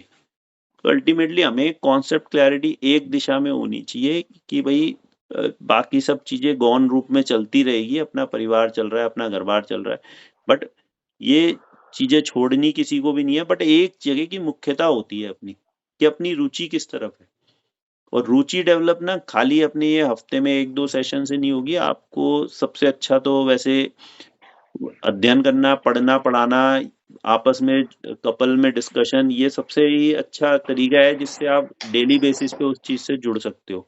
कि आप किसी भी विषय पे ले लिया, और आज हस्बैंड वाइफ से अच्छा कोई साथी मिल नहीं सकता हमारे हिसाब से। तो जीवन में अपना डिस्कस करो कि आज इस पे क्या है। रोज की अपनी आदत बनाओ कि रोज आधा घंटा 1 घंटा हम डिस्कशन करके ही सोएंगे, चाहे सुबह 5 बजे उठ के करनी पड़े, चाहे रात को 10 बजे करनी पड़े, अगर कोई ज्यादा ही व्यस्त हो तो। चाहे टीवी देखे नहीं देखे, टीवी नहीं खोलेंगे उससे पहले। और जो भी आप समय आपका जहाँ पे जा रहा है कपल का, उसको मॉनिटर करो कि भाई अच्छा हम वो कार्य हम नहीं करेंगे जब तक हम लोगों 1 घंटा आज का अपना ये कोटा पूरा नहीं कर लेते। तो इस तरीके से आप करोगे तो आपके क्वेश्चंस अराइज होंगे, चीजों की गहराई बनेगी, चीजें समझ में आएगी। साल 2 साल आपने ऐसा करा तो आपका सारे कॉन्सेप्ट क्लियर हो जाएंगे, और वो जो फिर ज्ञान होगा ना आपका इतना डीप हो जाएगा कि फिर आप यहाँ से निकल के नरक भी गए, स्वर्ग भी गए, कुत्ते बिल्ली बने, कहीं भी गए, वो ज्ञान आपके साथ चलेगा। अब वहां पे भी कर्म बंद नहीं करोगे, फिर वहां पे भी आप बच के रहोगे। जैसे मैंने कहा आपको कि देवगति में जाके सारा सुख ही सुख भोगता है आदमी, तो उसमें उसको ये भान ही नहीं आता कि मैं, पर ये 99% लोगों का बोला था, 100% का नहीं बोला। 1% ऐसे भी होते हैं जो वहां देवगति में भी बैठ के आराम से अपने कर्म काट रहे हैं, क्योंकि उनको उस चीजों में रुचि नहीं है। ठीक है, मेरे को पुण्योदय से मिला है सामान, मेरे को कोई रुचि नहीं है, चल रही है दुनिया अलग की अलग। उसको ना बढ़ाने की रुचि है, ना उसको उस चीज का अभिमान है, ना दूसरों से जलन है, ना कुछ है, वो अपना भोग रहा है जितना भी। कोई करोड़पति घर में पैदा हो जाए, रोज नए नए कपड़े पहने, रोज नए नए खाने खाए, तो उससे कर्म बंद नहीं है, क्योंकि वो तो कर्म काट रहा है, वो तो उदय अनुसार उसको सुविधाएं मिल रही है उसमें। वो तो उसका द्रव्य कर्म है जिसके अनुसार उसको अच्छे 9 कर्म मिल गए। अब वो भाव कर्म कैसे कर रहा है उसके हिसाब से है ना बंद। तो जिसको ज्ञान नहीं है वो 9 कर्म के ऊपर नीचे होते ही उसके भाव कर्म बदलते चले जाते हैं। पर जिसने ये भाव कर्म और 9 कर्म का डिफरेंस समझ लिया, वो जैसे भी 9 कर्म मिले उसमें भाव कर्म करता ही नहीं है। खराब मिले तो ठीक है, अच्छे मिले तो ठीक है। समझ रहे हो? राइट। अब निमित्त उपादान आपको क्लियर हो गया सबको?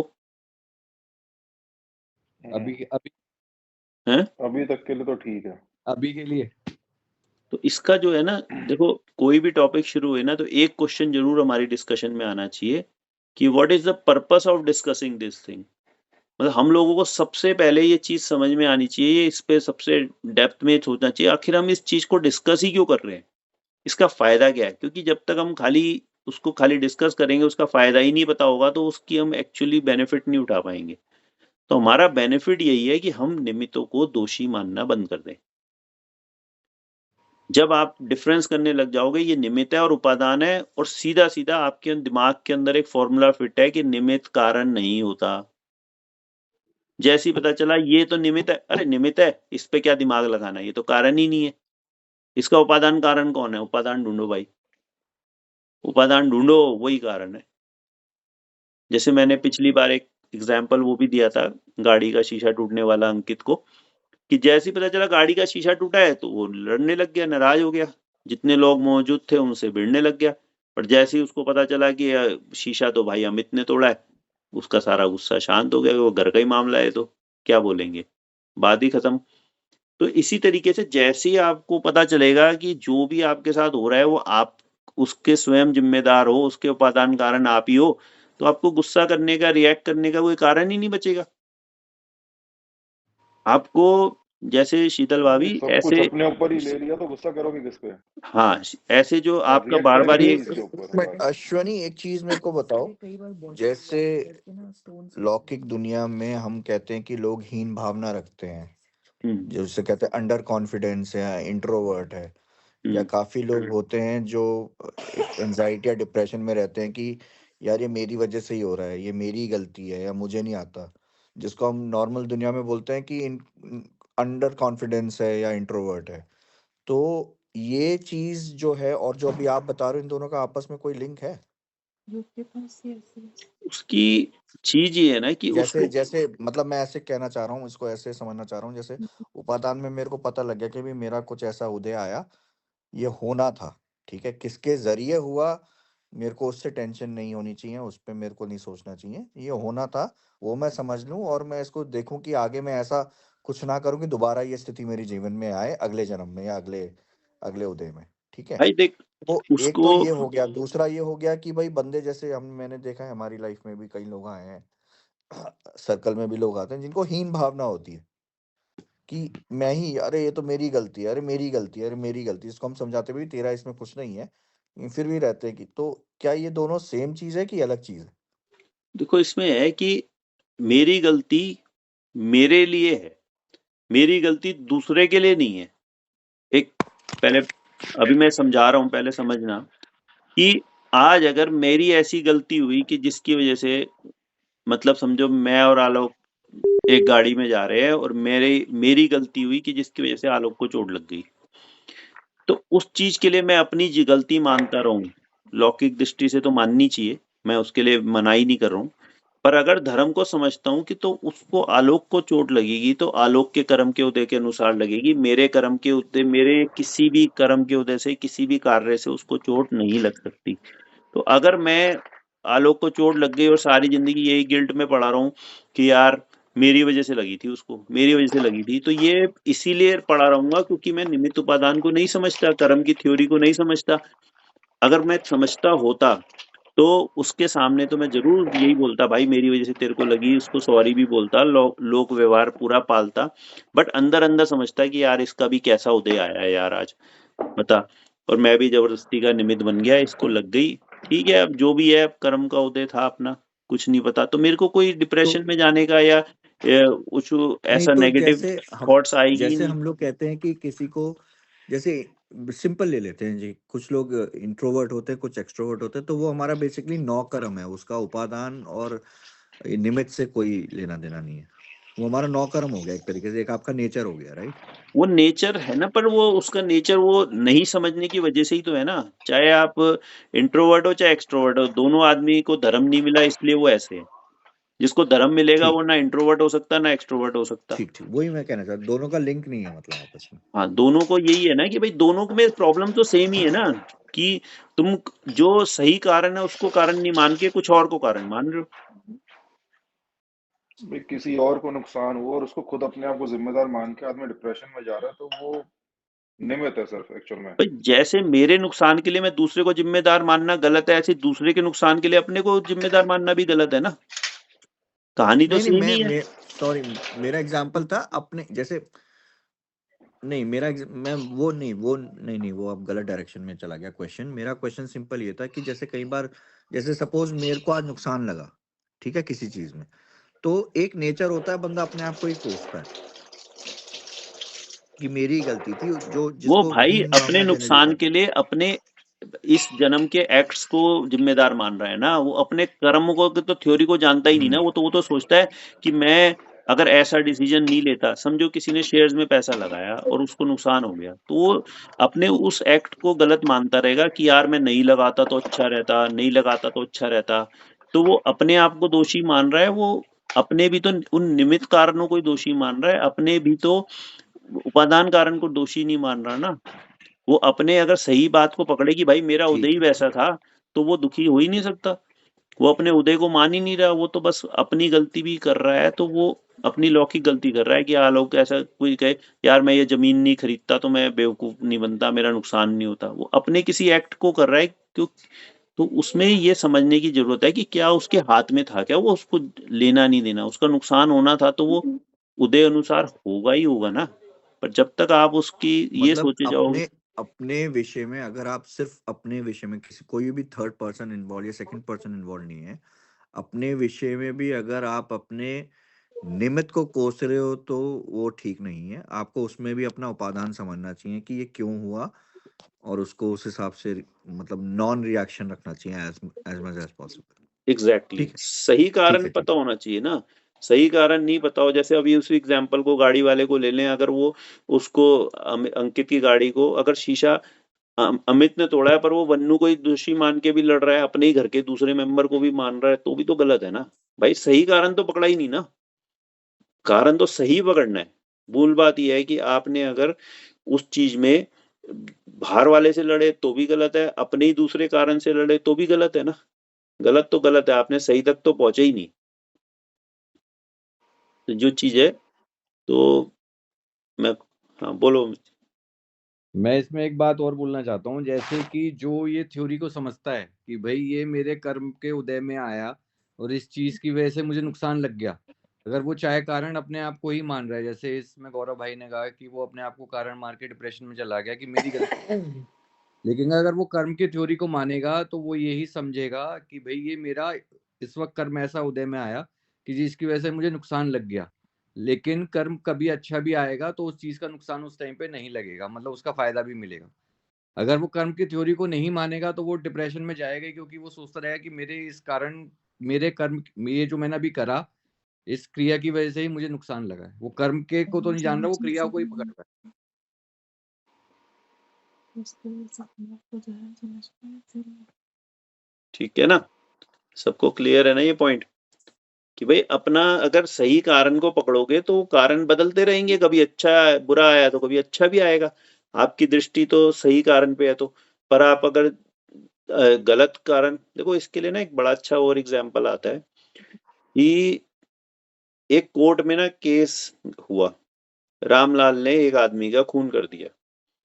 अब कोर्ट में पूरी इंक्वायरी हुई, सब कुछ हुआ, बड़े दिनों तक केस चला और उसमें श्यामलाल को पकड़ लिया गया और ऐसा साबित हो गया कि श्यामलाल ने खून किया है। अब श्यामलाल को उस बात की फांसी की सजा देके केस क्लोज कर दिया गया, वो बेचारे को फांसी भी लग गई और वो चढ़ गया। अब क्या होगा? अब रामलाल को कभी जीवन में कोई टेंशन है? रामलाल को कोई सजा मिलने का कोई स्कोप है? उस दिन रामलाल एकदम मस्ती नींद सोएगा, खुश है, क्योंकि उसकी तो फाइल ही क्लोज हो गई। अब तो वो गलत आदमी को पकड़ के फांसी चढ़ा दी गई है, अब तो ये केस ही नहीं खुलेगा। बट अगर किसी को भी नहीं पकड़ा जा गया होता और रामलाल के ऊपर वो उस कातिल को ढूंढा जा रहा होता और किसी रॉन्ग कातिल को नहीं पकड़ा गया होता, तो रामलाल शांति से सो सकता था? उसके सारी उम्र दिमाग में घूमता रहता, यार कभी ना कभी तो मैं पकड़ा गया तो क्या होगा, पकड़ा गया तो क्या होगा। तो इसीलिए जिसको ज्ञान नहीं मिला ना, वो तो कम खतरनाक है, और जिसको ज्ञान उल्टा मिल गया वो सबसे ही खतरनाक है, क्योंकि वो तो उल्टे को ही सही मान के बैठ गया। उसने तो अपनी फाइल ही क्लोज कर दी ना कि नहीं भाई यही सही है। कि जिसने सही चीज तक नहीं पहुंचा, जैसे अभी वो इंट्रोवर्ट या एक्सट्रोवर्ट वाला है, उसने तो गलत चीज को जिम्मेदार मान के फाइल ही क्लोज कर दी ना, बात ही खत्म। अब वो उसी से परेशान हो ही जाएगा, वो तो उसका कोई इलाज ही नहीं है। जिस दिन तक अगर उसका कभी ना कभी किसी कारण से उसको सही चीज समझ में आई तो आई। तो इसलिए जिसको कारण नहीं पता वो तो कम दिक्कत में है, और जिसने गलत कारण को ही सही कारण मान लिया वो तो बहुत बड़ी दिक्कत में है। समझ रहे हो बात को?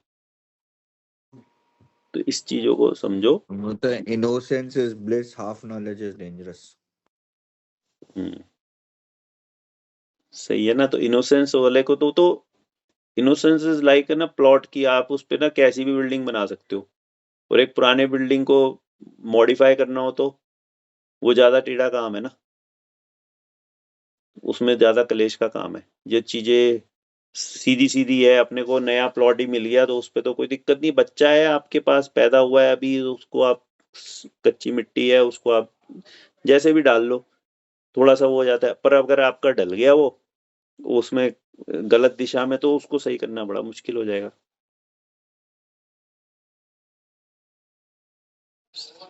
और बोलो कुछ इस विषय पे, किसी का कोई क्वेरी हो तो।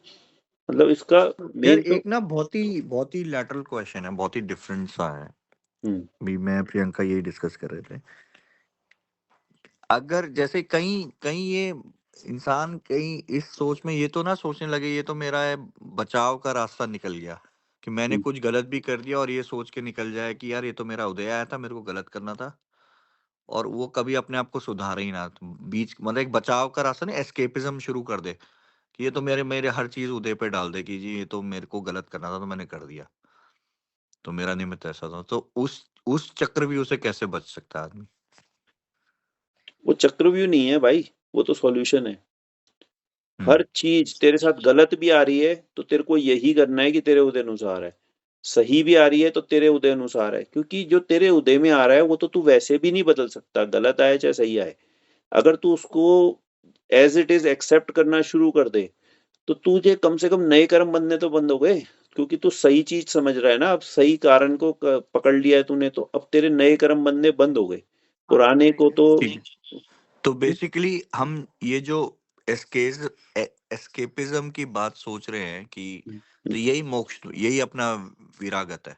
ये 84 लाख जीवियों से एस्केप करा देगा आपको, जो हाँ, एस्केपिज्म है आपका। यही अपना बट वितराग है।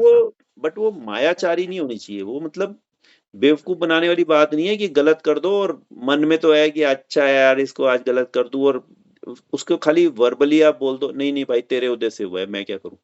ये बात हो रही है मानने की, कि आपकी श्रद्धान में ऐसा होना चाहिए कि भाई साहब जो हुआ है उदय अनुसार हुआ है। वर्बल की बात नहीं हो रही है कि आप मुंह से खाली सामने वाले को थप्पड़ लगा दो चलते फिरते, भाई तेरा उदय खराब था मैं क्या करूं है। कल पता चले गौरव और प्रियंका एक दूसरे को सुबह शाम जो पहले हाथ लगा उसके एक धर दिया और तेरा उदय खराब है मैं क्या करूं, ये नहीं होना। बात ये हो रही है कि अगर कुछ हो जाए तो हमारे को कॉन्सेप्ट क्लैरिटी रहनी चाहिए कि जो हुआ उदय अनुसार हुआ।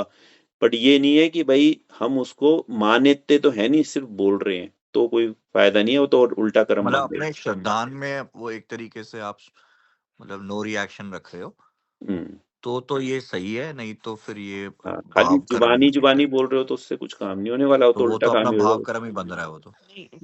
बोलो भाई। लेकिन अच्छा भाभी बोलो बोल रही है पहले। बोलो बोलो अनजान भाभी। में हुई गलतियां या अनजान में मुझे हुए कर्म के ऊपर तो आप ये कह सकते हो, एक जिसके मिनट ऊपर आपको प्रियंका ज्ञान भाभी को नहीं था और बोलने दो, क्या अचानक कह कोई रही है। चीज हो, चलो भाभी सॉरी। हाँ हाँ, मैं ये कह रही थी, यही जैसे गौरव जो बात बोल रहे थे उसमें अ, जैसे ठीक है सारे दिन में हमारे साथ जो भी होता है या हम जो भी करते हैं, बट ये एक बहुत ही सिंपल और बहुत एक अच्छा एस्केप रूट है कि भाई ठीक है हमारे से कुछ गलत हो भी जाए तो कहाँ आदमी अब स्ट्राइव करेगा कि ना हम बेटर बिहेव करें या बेटर जो हमने गलती करी या मान लो नहीं भी गलती करी, मान लो मैंने अपने बच्चे को थप्पड़ मार दिया, ठीक है, तो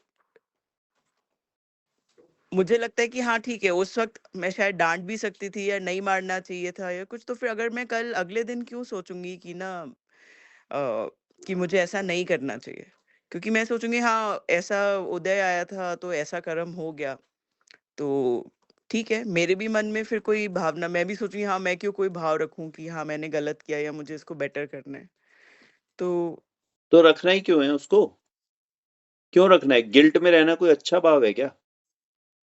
अगर मेरे से बुरा मतलब काम भी आदमी हो कोई गया। भी गलत काम करता रहे और कोई मतलब किसी का खून हो जाए और फिर बोले हाँ ठीक है उसके उदय में ऐसे आया था, मेरे उदय में भी ऐसे आया था, बस तो हो गया बात खत्म, तो क्या ना हम मेरे में लोग, कोई गिल्ट है ना मेरे में कोई शर्म है, सो ऐसे तो कैसे सोसाइटी भी नहीं सरवाइव कर पाएगी ऐसे।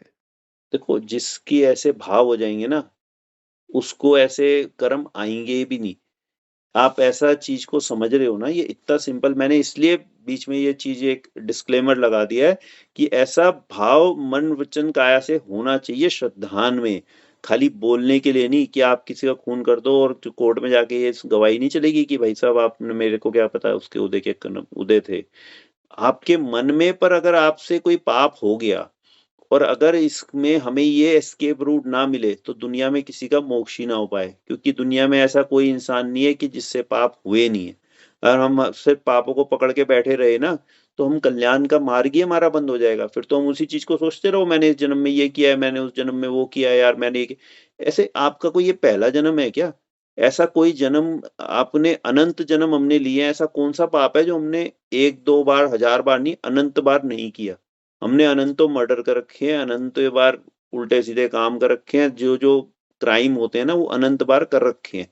अगर हम उस बिल्कुल, तो गिल्ट तभी तो रूट पे हमारे बैठे मन रहे में ना। आया ना कि हाँ ये करना सही नहीं है, तभी तो हम आगे बढ़े ना लाइफ में, तभी तो आज हमको ऐसा भाव मिला है ठीक जहाँ है पे मैं, हमारा मोर और less morally all of us are doing good, ठीक है, मतलब एक फेयर ग्राउंड पे हम शायद एवरेज अबव एवरेज मॉरल्स के लोग हैं, तभी हम अच्छी लाइफ जी रहे हैं, तभी हमें ऐसा भाव मिला है, लेकिन मैं कह रही हूँ वहां पे इम्प्रूवमेंट का रूट क्या रह जाता है अगर हम इस चीज से ही अपने आप को मतलब समझा ले कि हाँ आप ठीक लोग है ना हमारी गलती तो है नहीं। दो चीजों को मिक्स कर रहे हैं।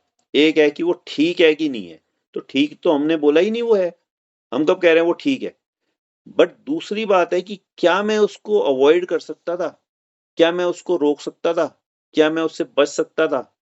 तो उसका जवाब है कि नहीं भाई, बच नहीं सकते थे आप, आपसे ऐसा हो गया, अब वो आप नहीं बच पाए, उससे नहीं रोक पाए, तो कोई बात नहीं, अभी आपका आगे रास्ता बंद नहीं हो गया, आप दोबारा से करो, चलो कोई बात नहीं, उसका गिल्ट लेके बैठे रहने से कुछ नहीं होगा, आगे अच्छे भाव से फिर काम करो, फिर जो है होगा। पर हमने ये तो इसके लिए जस्टिफाई तो नहीं कर दिया ना कि वो सामने मर्डर करते रहना अच्छा है। हमने उसको बुरे को तो बुरा ही बोला है, पर बुरा ही हो गया मेरे से और मैं उसको बुरा मान भी लिया एक बार, हाँ यार ये गलत हो गया, तो अब क्या करना है? अब उसको पकड़ के बैठे रहना है या अब उससे हमें आगे बढ़ना है कि कर्म के उदय के पेटे में डाल के आगे बढ़ना है?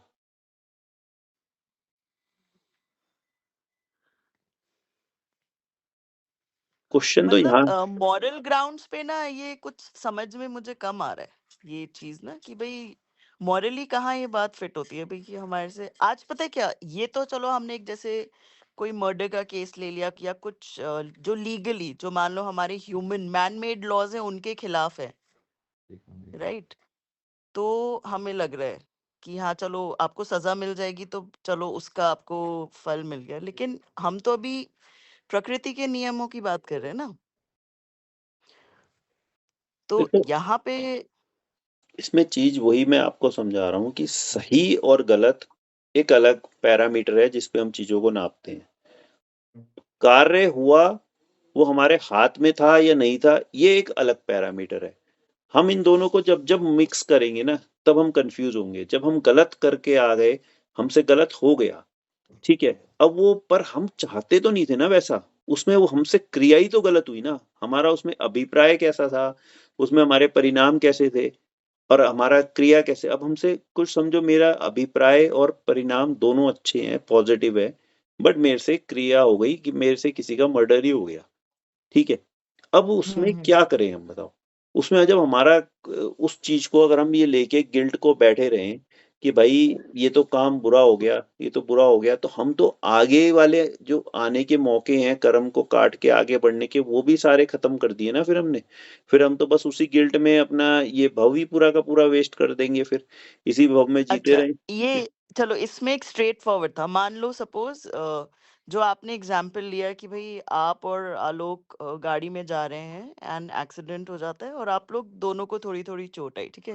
हम्म। इसके अंदर ठीक है, हमें गिल्ट नहीं लेना चाहिए कि हमारी वजह से एक्सीडेंट हुआ। उसके भव में था तो उसे चोट लगी, उसके भव में था, सॉरी उसके उदय में था तो उसको चोट लग गई, right? Too right. Each as per his own Bhav, sorry Uday, ठीक है। हम्म। हम्म। ऐसे में मान लो अगर if suppose you were drunk, hmm. ठीक है, कि जो गाड़ी चला रहा था उसने दारू पी रखी थी, उसका कोई इंटेंशन नहीं था भाई एक्सीडेंट करने का, हम्म। लेकिन उसने दारू पी रखी थी, धुत था, फिर भी उसने बोला कि नहीं गाड़ी तो मैं ही चलाऊंगा, या मान लो एक म्यूचुअल अंडरस्टैंडिंग थी कि भाई अश्विनी की गाड़ी अश्विनी ही गाड़ी चलाएगा, हम्म। राइट? हम्म। और ऐसे में एक्सीडेंट हो जाता है तो फिर स्टिल हमको यही सोचना चाहिए कि हाँ इसमें हमारी क्या गलती है, ये तो समय ऐसा आया था, उदय आया था, हो गया सो हो गया, फिर वही राइट? तो आप दो चीजें बोल रहे हो कि हमारी क्या गलती है, ये तो हमने मतलब हम उसको, गलती तो हमारी ही थी ना, क्योंकि उसके उपादान कारण तो हम ही है ना उसमें। जब मैंने गाड़ी ठोकी तो उसका उपादान कौन, बताओ? जब मैं ही हाँ आप कारण हूं तो गलती तो मेरी ही है ना। मैं ये कब बोल रहा हूँ कि मेरी गलती नहीं है, बात ये हो रही है कि मैं उसको अवॉइड कर सकता था कि नहीं कर सकता था। सिचुएशन यहाँ पे ऐसे सोचनी है, बट हम लोग उन चीजों को अवॉइड ही नहीं कर सकते, और गिल्ट उस चीज का लेना चाहिए कि जिसमें आपको लगता है कि आप अवॉइड कर सकते थे पर आपने नहीं करा। जो चीज आप अवॉइड ही नहीं कर सकते और वो कार्य हो रहा है, उसका गिल्ट क्यों लेना, कैसे लोगे आप बताओ? वो अवॉइडेबल ही नहीं है उस काम को, तो वो तो आपको करना ही पड़ेगा, तो फिर वो उसको जैसे कि तो वो। अब वही है ना अश्विनी, अवॉइडेबल था कि नहीं इस सिचुएशन में? अगर एक्सीडेंट हुआ, मान लो if you were not drunk, hmm. मान लो if you drove properly, then this was avoidable, right? देखो एक आप, नॉर्मल इंसान कैसे सोचेगा? और वही अगर हम ये सोचे कि हाँ भाई ये तो उदय में था और ये तो होना ही था, तो हमें ना गिल्ट देखो होगा, ना हम इसके टुवर्ड्स काम करेंगे कि भाई दिस वाज अवॉइडेबल और नॉट, राइट? मुझे लगता है हर हर स्थिति में हम यही मान के चलते हैं कि हाँ ये अवॉइडेबल है, राइट, इन जनरल, कि हाँ इसको तो हम अवॉइड कर सकते थे। ये एक अपने आप में ना एक सेपरेट टॉपिक है, ये भी मेरे प्लानिंग में था, आगे लेना है हमें। मतलब ये एक पूरा सेशन एक इसी का है अपना, नेक्स्ट सेशन ही शायद इसका ले लेंगे। इसको हम मतलब क्रम नियमित पर्याय बोलते हैं, टॉपिक ये हम आगे लेंगे अभी। क्रम नियमित पर्याय, ये वैसे हम लोगों ने दोस्तों में एक बार डिस्कस किया था, अगर अभिषेक आपको याद हो तो आपके घर पे हमने इस टॉपिक को पूरा डिस्कस किया था। इसमें क्या होता है, दो तरह की बात आती है। एक कि जब हम अगर किसी भी पास्ट सिचुएशन की अगर हम बात करेंगे ना, तब तो उस बारे में सोचना समझना एकदम बेवकूफी है।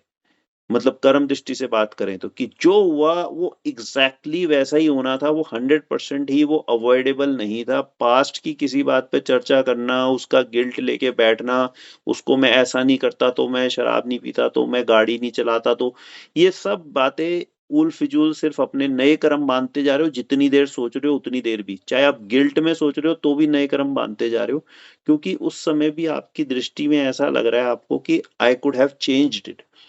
और ऐसा कभी होता नहीं है, जैसा कर्म उदय में आना होता है वो वैसा ही उदय में आता ही आता है। आप चेंज नहीं कर सकते थे, पर आप उसको अगर चेंज कर सकता हूं ऐसा मानोगे तो नए कर्मों का बंद करते चले जाओगे। एक पार्ट हो गया पास्ट का।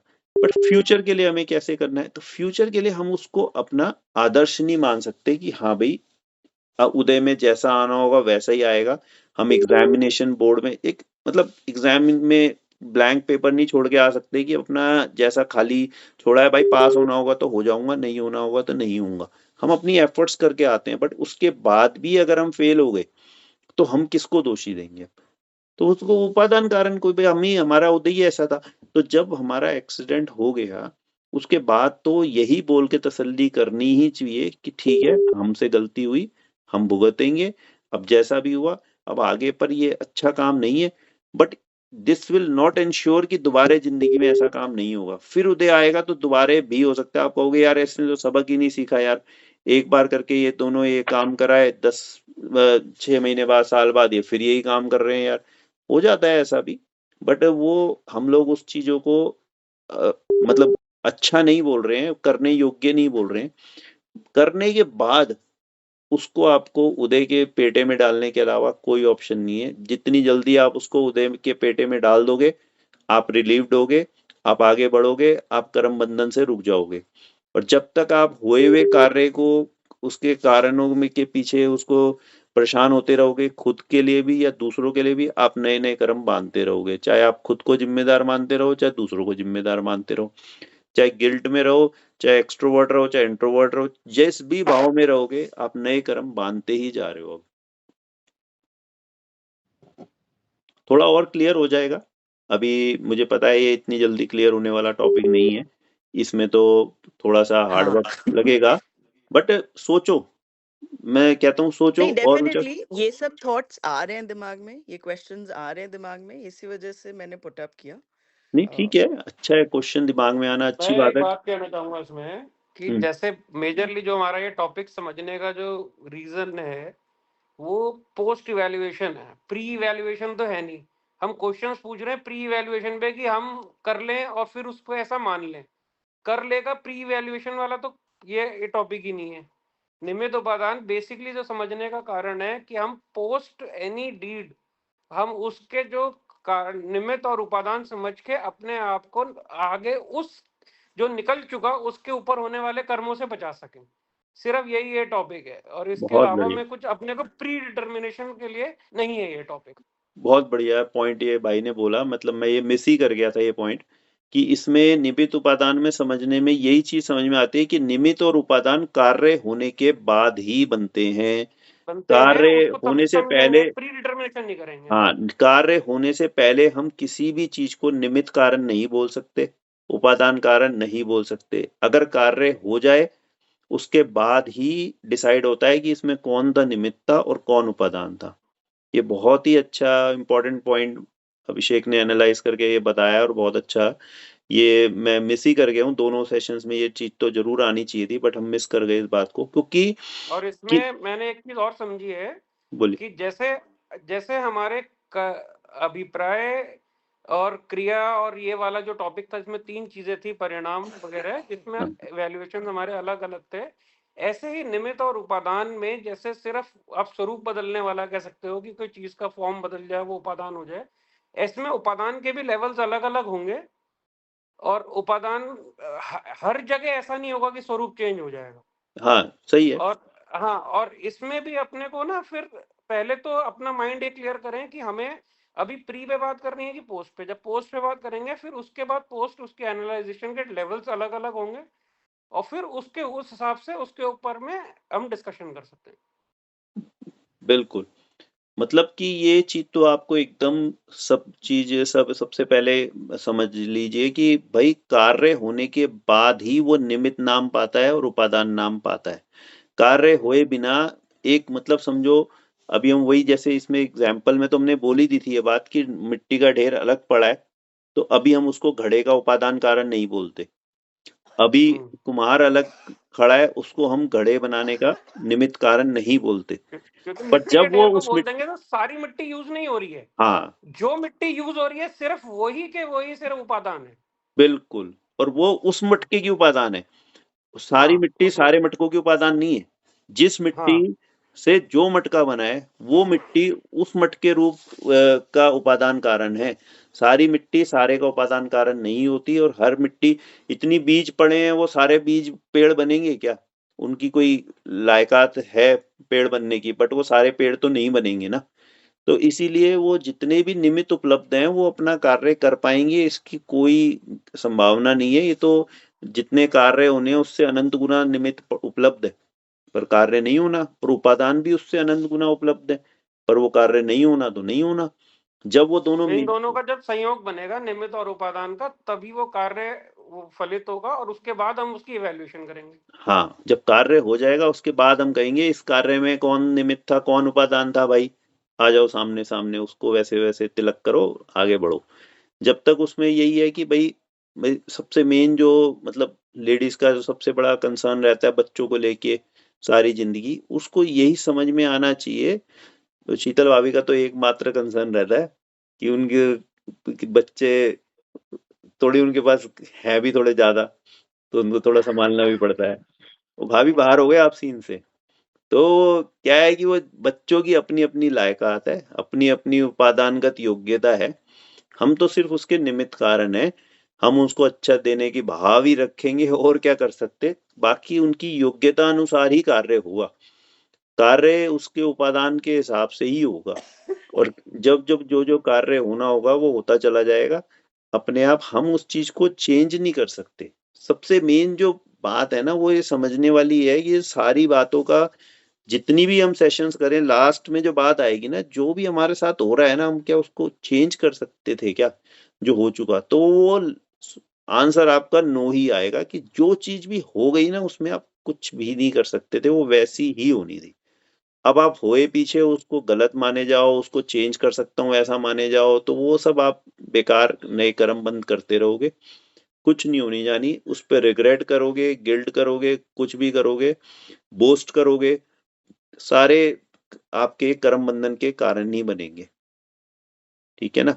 आपका कैसा भी कर्म हुआ जो आपसे, वो वैसा ही होना था, उसमें मिट्टी डालो आगे बढ़ो, कोई दिमाग लगाने की चीज ही नहीं है, जो हुआ वैसा ही होना था इन शॉर्ट। लेकिन क्या अपने कर्मों से मतलब जो हम सही और गलत कर रहे हैं, जो मेरे को भी भाभी का क्वेश्चन एक समझ में आया कि हम उससे ये नहीं ले सकते कि आगे हम उस टाइप का कर्म ना करें, मतलब एक प्रेरणा कह लो। ठीक है, आप ऐसा सिर्फ भाव कर सकते हो, पर आगे ऐसा कर्म होगा पर ऐसा इसमें है आपके। ना अपने भाव करके आगे का अपना कर्म बंधन तो कर लिया कि आगे कर्म करने हैं, चाहे अच्छे करने हैं, चाहे बुरे करने हैं। तो ये कर्म करने का उदय तो हमारे मन में आ गया। हमें तो ये है कि हमने जो कर दिया उसके ऊपर में हम उसमें अच्छा या बुरा ना मान के एक समता भाव रख के बैठ नहीं नहीं, जाए कि ये जैसे ठीक रह गया, एक चलो ऐसा होना था, ऐसा होके खत्म हुआ ये। मैं मान लिया वो आपकी बात, मैं ये नहीं कह रहा, लेकिन एक जैसे एग्जांपल लिया कि शराब पी के गाड़ी बात हुई और हमारा एक्सीडेंट हो गया। भाई मैंने उस चीज को मान लिया कि मेरा कर्म उदय में आया और इस वजह से एक्सीडेंट हो गया, लेकिन मुझे ये भी रियलाइज हुआ कि भाई मैंने शराब पी के गाड़ी चलाई तो इस वजह से एक्सीडेंट हो गया। तो मतलब वो चीज भी हमें नहीं लानी चाहिए माइंड में कि भाई मेरा शराब पीने की वजह से एक्सीडेंट हुआ गया, मतलब चाहे समझ लो निमित्त ही बन गई, एक शराब निमित्त बनी उस कारण को आने के लिए कि भाई मेरा एक्सीडेंट होना था, तो वो शराब एक निमित्त बन गई। लेकिन क्या उस चीज से हमें रियलाइज नहीं करना चाहिए कि शराब पीने की वजह से एक्सीडेंट हुआ तो मैं आगे वो कार्य ना करूं? आगे में क्या करना चाहिए ना, इस बारे का टॉपिक बहुत वास्ट है। आगे मैं क्या करना है, अगली बार क्या करना है, वो बात उसमें कि उसको हमें इससे लिंक करना बड़ा मुश्किल है। निमित्त उपादान और आगे क्या करना है, ये इंटरकनेक्टेड नहीं है। मैं इसमें एक बात बोलता हूँ ना अमित, कि मतलब ये अभी मैं शॉर्ट में ही बोल रहा हूँ, मतलब ये पूरा डिस्कशन करेंगे अपने, इसमें कोई भी ये मत समझ लेना कि हमने कोई कंक्लूडिंग हाँ सेंटेंस बोल दिया। बट बिल्कुल मुझे बिल्कुल। तो ये एक बात बताओ कि उसने ऐसा भाव कर लिया कि शराब पी के गाड़ी चलाना खराब था, मैं आज के बाद शराब पी के गाड़ी नहीं चलाऊंगा, तो क्या वो शराब पी के गाड़ी नहीं चलाएगा क्या आज के बाद? उसके क्या पता हाथ नहीं चला। उसके अरे हाथ में है क्या? अगर उसका कर्म ऐसा उदय में आ जाएगा शराब पी के चलाने उसका का, तो वो दूसरा चलाएगा कि उसका उससे दूसरा सीख द्रव्य तो क्रम और मिलेगी ऐसे ही खड़ा है 6 महीने बाद आने का, तो आप उसको बदल सकता है क्या वो? कल को ये भी हो सकता है, देखो वो शराब पी रहा हो, गाड़ी नहीं चला रहा हो, और जो चलाने वाला वो सो गया हो, और उसको चलानी पड़ जाए, फिर क्या होगा? कुछ भी जिस होगा। मतलब आप ये, जब तक आप ये सोचते रहोगे ना कि भाई उसकी कंट्रोलिंग पावर मेरे हाथ में है, मेरे पुराने द्रव्य कर्म की, तब तक आप कंफ्यूज होते रहोगे और नए कर्म बांधते रहोगे। ये हमारे उस छोटे से चार्ट से समझ में आता है कि जो द्रव्य कर्म बन गया और वो आगे क्या नौ कर्म देगा ना, वहां मैं हमारे तो हाथ में ही कुछ नहीं है। वो नहीं इंसान आ का रहा, क्या नहीं समझ आ रहा, ये बता। क्या फिर जो हम सबको हमने टॉपिक किया था कि इंसान को भगवान ने विवेक दिया, बाकी प्राणियों को विवेक नहीं दिया। अगर हम अपनी गलतियों से भी नहीं सीख रहे, या हम जो हमें चीज करनी चाहिए नहीं करनी चाहिए, चलो सब चीजें संसार में सारी चीज देश में तो आएगा। मैं तो यही तो बोल रहा हूँ ना भाई कि ऐसा सोच तो जरूर कि ये गलत है, और मैंने अभी ये बात बीच में काट के बोलती गलत सही में हमने कहा कंफ्यूज है, वो तो हम कह ही रहे हैं गलत है। बट बात हो रही है कि हमारे गलत मानने के बाद भी वो कार्य हमसे हो सकता है कि नहीं हो सकता है, ये बात कह रहा हूँ। मैं उस चीज को मान रहा हूँ, एक्सेप्ट कर रहा हूँ कि भाई मेरा ये कारण, मेरा ये उदय में आना था कि मेरा एक्सीडेंट होना था, मैं उस चीज के लिए मना नहीं कर रहा। मैं ये भी नहीं मान, शराब मेरा निमित्त बना उस एक्सीडेंट के लिए, मैं वो भी चीज मान रहा हूँ। लेकिन क्या हमें अपने विवेक से जो हमने गलती कर दी, भाई मैंने ये तो रियलाइज हुआ ना मुझे कि मैं शराब पी के गाड़ी चला रहा था, इसकी वजह से एक्सीडेंट हुआ, तो मतलब वो विवेक, हम जो हमारे को विवेक मिला है, हम उसका इस्तेमाल इस चीज के लिए नहीं करेंगे कि हमने ये गलती करी तो किस वजह से करी। तो हम तो कह ही रहे हैं ना गलती करी हमने हमने ये कब कहा कि हमने गलती नहीं करी? बट गलती पर हमें करी तो उसके वो बाद लेकिन ये है कि उसके ऊपर मतलब वो होता है ना, नो लाइक हम कहते नहीं कि no point crying over spilled milk type, मैं कि क्राइम जैसे कि हो कर गया। रहा अरे हूँ, वो आप ना सिर्फ हाँ छोड़ो, लेकिन पता है एक मिनट इससे सुनो। ये बात ऐसी फील आप एक होती है बार कि रुको, हम कोई एक मिनट रुको, एक जिम्मेदारी मिनट नहीं ले रुको। रहे हैं उस चीज के आप लिए। गाड़ी को तो और शराब को और एक्सीडेंट को एक बार साइड रख दो, ठीक है? अभी कुछ नहीं हो रहा, हम इसको छोटे एग्जाम्पल से समझते हैं जो रोजमर्रा में होता है। आप अपने बच्चे को डांटते हो, ठीक है? सब बच्चों को डांटते हैं ना, अपने डांट मार जो भी कह लो करते हो, आप उसको सही मानते हो? डांटना चाहिए बच्चों को? यार हम सभी कहते हैं ना कि डांटना गलत है यार, क्यों डांटना है, हमने नहीं डांटेंगे, हम लोग नहीं मारेंगे, नहीं करेंगे। हर रोज तो यही सोच के सोते हैं ना कि हाँ फिर बिल्कुल। भी हम उसको कार्य को अगले दिन फिर करते हैं कि नहीं करते? होता है करते कि हैं नहीं होता है हमसे फिर भी? क्योंकि हमारा अभिप्राय लेकिन उसके फंक्शन को वहां पे नहीं सुधारने का, देखो जबकि हमारे हाथ होता में नहीं है है, क्योंकि लेकिन पहले से बेटर है ना, मतलब क्या मुझे याद है पहले मैं बहुत ज्यादा टेम्पर लूज कर जाती थी बच्चों पे, लेकिन मेरे को लगा कि हाँ ये ठीक नहीं है, तो इसलिए अब धीरे धीरे कम भी हो रहा है। मतलब ठीक है, I probably take my time, लेकिन अगर मैं मानूंगी ही नहीं, मैं बोलूंगी अरे उसके उदय में आया था तो ऐसा हो गया, मेरे उदय में आया था तो ऐसा हो गया, तो फिर मैं कहाँ सोचूंगी आगे की ना, यू नो इस मतलब समझ में आता है, आई अंडरस्टैंड जो बातें आप कह रहे हो, लेकिन एक वो रिस्पॉन्सिबिलिटी वाली बात खत्म हो जाती है यहाँ पे आके कि भाई ये तो अब एक जैसे हम संजोग पे सब बात डाल के छोड़ देते हैं कि भाई ऐसा टाइम आया था, ऐसा कर्म आया था, तो इस वजह से हुआ, अब आगे आप बढ़ो। अगर एक बात बताओ, आपने अपने बच्चे को डांटा या मारा जो भी करा, पर आप अगर उसकी खाली रिग्रेट करने बैठ जाओ, आप उसकी जो है गिल्ट फील ही लेके बैठ जाओ, यार मैंने मारा था, मैंने मार दिया था, मैंने मार दिया था, उससे आपका कुछ काम पर्पस सॉल्व होगा? हाँ बिल्कुल होगा, जब तक मेरे को लगेगा नहीं कि मैंने गलत किया है, मैं थोड़ी आगे बढ़ूंगी उसमें, मैं थोड़ी आगे सोचूंगी पर कि हाँ आप अगर खाली मेरे को गिल्ट लग ही रहा है कि करते भाई रहो संजोग। कि मैं उसको जो चीज को गलत हो गया यार, मेरे से गलत हो गया, पिछले पिछले कर्म की बात हो रही है यहाँ, आगे के कर्म क्या होगा उसको एक बार साइड रखो। अभी बिल्कुल अभिषेक ने ठीक बहुत है, अच्छा उसको बांट दिया कि पास्ट और फ्यूचर की बात को अलग अलग समझो। आप दोनों को मिक्स ठीक कर है। रहे हो। आप ये बोलो कि पास्ट में जो आपने उसको डांटा था, आज आप उसी की चर्चा करे जाओ, तो उससे कुछ आपका लाभ होने वाला है क्या? भाभी, और जितना हम अपना ये समझ लेंगे ना, निमित्त निमित्त और उपादान, उसको ठीक से, उतना हम पास्ट की चिंता करना ही कम कर देंगे। मेजर जो हमारा देखो मैं इंटेंशन ना है ये कोई टॉपिक पास्ट की, समझने का, मेरी एक बात समझो, सिर्फ मैं वही है कि अभी आप पहले सिंपली एक चीज समझो कि हमारे टॉपिक समझने का जो वो है लॉजिक, वो ये है कि हम पास्ट के ऊपर ना ड्वेल करें बहुत ज्यादा, बस इसके अलावा कुछ है नहीं अभी। और धीरे धीरे हम और समझेंगे तो हमारे ये वाले क्वेश्चन उनमें सॉल्व हो जाएंगे। हाँ वो ठीक है, क्योंकि देखो हाँ, लाइक शुरू से यही डिस्कस हो रहा था कि ये जो लॉज हैं ये काइंड ऑफ नहीं यूनिवर्सल नहीं, लॉज अभी हैं, अभी राइट? हम अभी तो जैसे कर्म क्या करने, उसको विवेक से उसका कितना मैच है, उसका आगे हमारे कर्मों की कैटेगरीज क्या क्या हैं, ये सब चीजें अलग अलग हैं, और डे टू डे के हिसाब से और धर्म के हिसाब से उन दोनों में कैसे तालमेल बिठा के चलना है वो डिफरेंट है। इसमें ना जो ये शराब वाला भी एग्जाम्पल है ना, इसमें भी आप वो द्रव्य कर्म, भाव कर्म और नौकर्म वाले चार्ट से भी समझोगे ना, तो भी आपको इसके ऊपर क्लैरिटी मिल जाएगी। ऐसा हमारा द्रव्य कर्म था कि हमें शराब पी के गाड़ी चलानी थी। अब उसमें हमने ऐसा नौकर्म उदय में आ गया, ऐसा द्रव्य कर्म उदय में आया, वैसा नौकर्म बन गया। बट अब डिपेंड करता है ना हमने भाव कर्म कैसा किया। जब आप कह रहे हो ना कि मैं उसको बुरा मान रही हूँ, तो आपने भाव कर्म अच्छा कर दिया, अब नया वैसा द्रव्य कर्म बनने की प्रोबेबिलिटी कम हो गई। जैसे कि आप बच्चों को डांटते थे, तो अब डांटने को आपने गलत मानना शुरू कर दिया, तो वो आपने नए भाव कर्म उस तरीके के बांधने कम होते चले गए। वो तो अब आप मेरी बात बोल रहे हो ना, लेकिन मैं कह रही हूँ अगर, तो आदमी गलत काम करने के लिए फिर जैसे होता है ना कि मेरे को गलत काम अगर, मानोगे किस चीज को? बात ये है, अगर आपका कोई चीज आपको स्टार्टिंग से ही गलत लग रही है तो आपका अभिप्राय गलत काम करने का हो गया, और आपको कोई चीज स्टार्टिंग से सही लग रही है पर आपको बाद में लग रहा है कि उसका रास्ता गलत है, तो आपका हम्म, अभिप्राय तो सही था। अब ये भी तो हम मान सकते हैं ना इस बात में। आपने शुरू से ही बच्चों को इसलिए थोड़ी डांटा कि आपको लग रहा है कि मुझे गलत काम करने इसलिए बच्चों को डांटना शुरू कर दूं। आपको ये था ना कि मुझे बच्चों का फ्यूचर सुधारना है या उनको उस क्लास में नहीं, पास कराना लेकिन है, मुझे ये लग रहा था, तो मान लो इसलिए कराना सपोज है।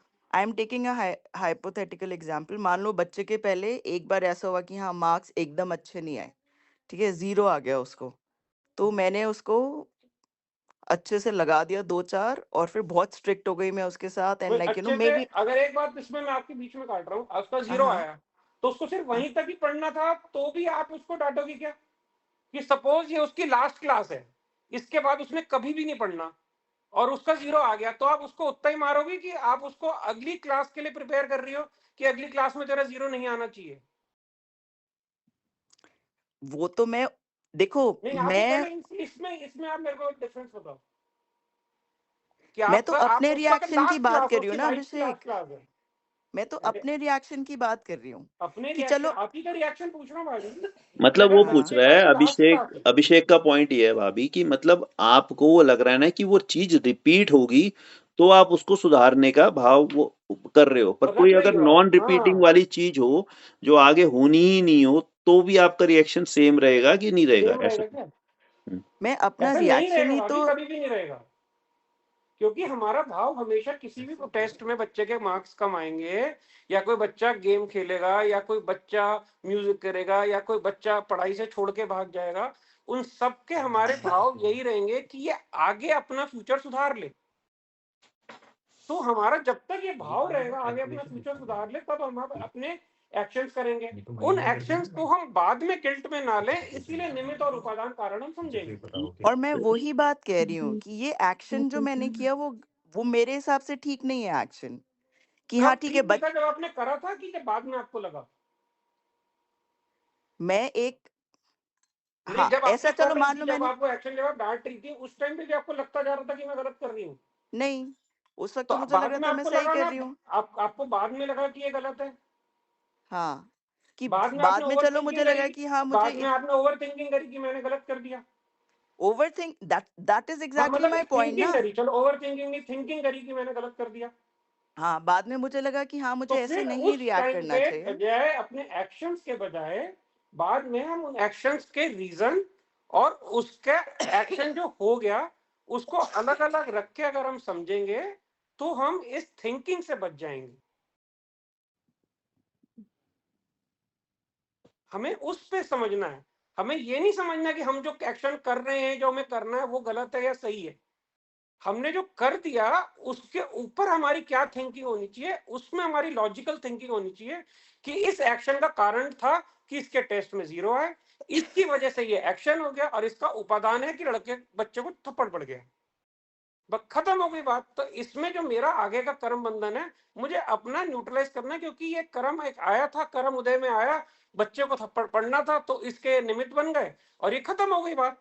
इसके ऊपर हम ड्वेल करते रहे कि भाई मेरे से ऐसा हो गया, मैंने पीट दिया, अरे ले बेटा मैं तेरे को चॉकलेट दे दूं क्योंकि मैंने तेरे को थप्पड़ मार दिया। तो ये तो बातें फिर अपनी that guilt is feeling what वाली मैं होगी। ये कह रही हूँ। उसके बाद चलो ऐसा हो गया, अब उसके बाद 2 ऑप्शन है ना, मैं वही कह रही हूँ कि 2 ऑप्शन ये है कि या तो मैं ये सोचूंगी कि भाई ठीक है, देखो इसके अंदर मेरा कोई लाइक यू नो मेरा तो उस नहीं वक्त नहीं, ऐसा उदय पहले आया था। एनालाइज करोगी कि इसके निमित्त क्या थे।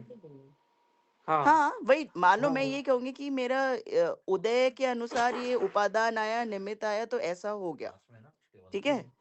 कल को चलो मार्क्स नहीं होते, चलो वो कल कुछ तोड़ तोड़ देती है या कल कुछ और कर देती है, तो मैं वापस ऐसे ही रिएक्ट करूंगी क्योंकि मुझे उतना ही गुस्सा आया। तो मैं ये कह रही हूँ कि अपने आप को समझा देना कि भाई, या हम ये रीजनिंग करें कि ये निमित्त और उपादान एक पर्टिकुलर उदय की वजह से हुए, राइट। तो इसलिए ऐसा हुआ और मेरा अपना कोई वैसा रोल नहीं है इसके अंदर, यहाँ पे डिटैचमेंट नहीं, आ जाती है ना कि हम एक भाभी एक छोटा सा मैं पॉइंट कहूंगा, निमित्त और उपादान समझने से अगर हम फ्यूचर अपने एक्शन डिसाइड करेंगे ना, तो उसमें हमारा मेजर रोल उस टाइम पे हमारा विवेक और उस टाइम के हमारे जो रीजनिंग है उस पे ज्यादा डिपेंड करेगी, बजाय निमित्त और उपादान लेके एस्केप रूट लेने के। मैं वही तो कह रही हूँ, it is always easy to take the escape route ना, क्योंकि अगर नहीं हम नहीं ये नहीं, एक्सप्लेनेशन नेवर। से सब ये एस्केप रूट नहीं है, ये अपने आप को एस्केप रूट नए कर्मों से बचाने का है। अच्छा 1 मिनट रुको, अब इस डिस्कशन को हम यहीं पे रोकते हैं, क्योंकि हम जो निमित्त बहुत उपादान बढ़िया। की दृष्टि से इस चीज को समझ रहे हैं, वो इस दृष्टि से वो चीज को, टॉपिक को समझ ही नहीं सकते, क्योंकि जैसे हाँ अपने आप मतलब डिस्कस वी हो कैन गया डू दिस कि इसको कि होल्ड निमित्त, पे रख के आगे सुनो, डिस्कस करें जब हम वहां इससे दूसरा रिलेटेड। थ्योरम लगेगा। निमित्त उपादान तो जैसा आपने डिस्कस हो चुका है कि पास्ट पे ही लगता है, कार्य होने के बाद ही लगता है। निमित्त उपादान आगे के कार्यों पे डिस्कस ही नहीं हो सकता, वो रेलेवेंट ही नहीं है कि आगे कैसे निमित्त होंगे और कैसे उपादान होंगे, वो कार्य होने के बाद पता चलेगा। जो कार्य हो चुका उसका हम लोगों को अगर निमित्त उपादान का सही सही भान रहे तो हम नए कर्मों को बांधेंगे नहीं। इतनी सी लॉजिक है अभी। बाकी जो ये वाला जो आपका एग्जाम्पल है, ये हम इसमें हमें दूसरी थ्योरम लगानी पड़ेगी, क्योंकि ये फ्यूचर रिलेटेड टॉपिक है कि आज के कर्म आगे क्या इफेक्ट डाल रहे हैं। हम उस चीज को समझने के लिए उसमें दूसरी थ्योरम लगेगी, निमित्त उपादान नहीं लगेगा। निमित्त उपादान आपको उन सब कर्मों से बचाएगा जब आप दूसरे को दोषी मान के जो फाइलें क्लोज कर देते हो, वहां पे आप इन सबको लगाओगे तो उस तरह के कर्म बंधनों से आप लोग बच जाओगे। कि जब बेसिकली जो अपने घर के रोज की है ना, कि बच्चे की वजह से ही हो गया, पति की वजह से ही हो गया, व्यापारी की वजह से ही हो गया, माल सप्लायर की वजह से हो गया, नौकर की वजह से हो गया, स्टाफ की वजह से हो गया, ये हर चीज में देखो मैं हो गया लगा रहा हूँ। जो कार्य हो गए उन सब में जब हम ये दूसरे दूसरे को जिम्मेदार ठहराते रहते हैं कि मेड ने बर्तन तोड़ दिए, लड़के ने काम कर दिया, ये सारे पास्ट में जब हम ये रॉन्ग एप्लीकेशन लगाते रहते हैं, सबसे पहले इन सबको आप राइट करें निमित्त उपादान की हेल्प लेके। निमित्त उपादान आपकी ये हेल्प करने आए कि इन सब में आप सही चीज को समझे और इन सब से होने वाले कर्म बंधनों से बचे। बाकी टाइप के जो कर्म बंध हैं उनके लिए हमारे पास अलग अलग थ्योरम्स हैं, अलग अलग कर्मों के लिए, फिर आगे उन सब चीज को अलग को समझेंगे फ्यूचर वालों के लिए।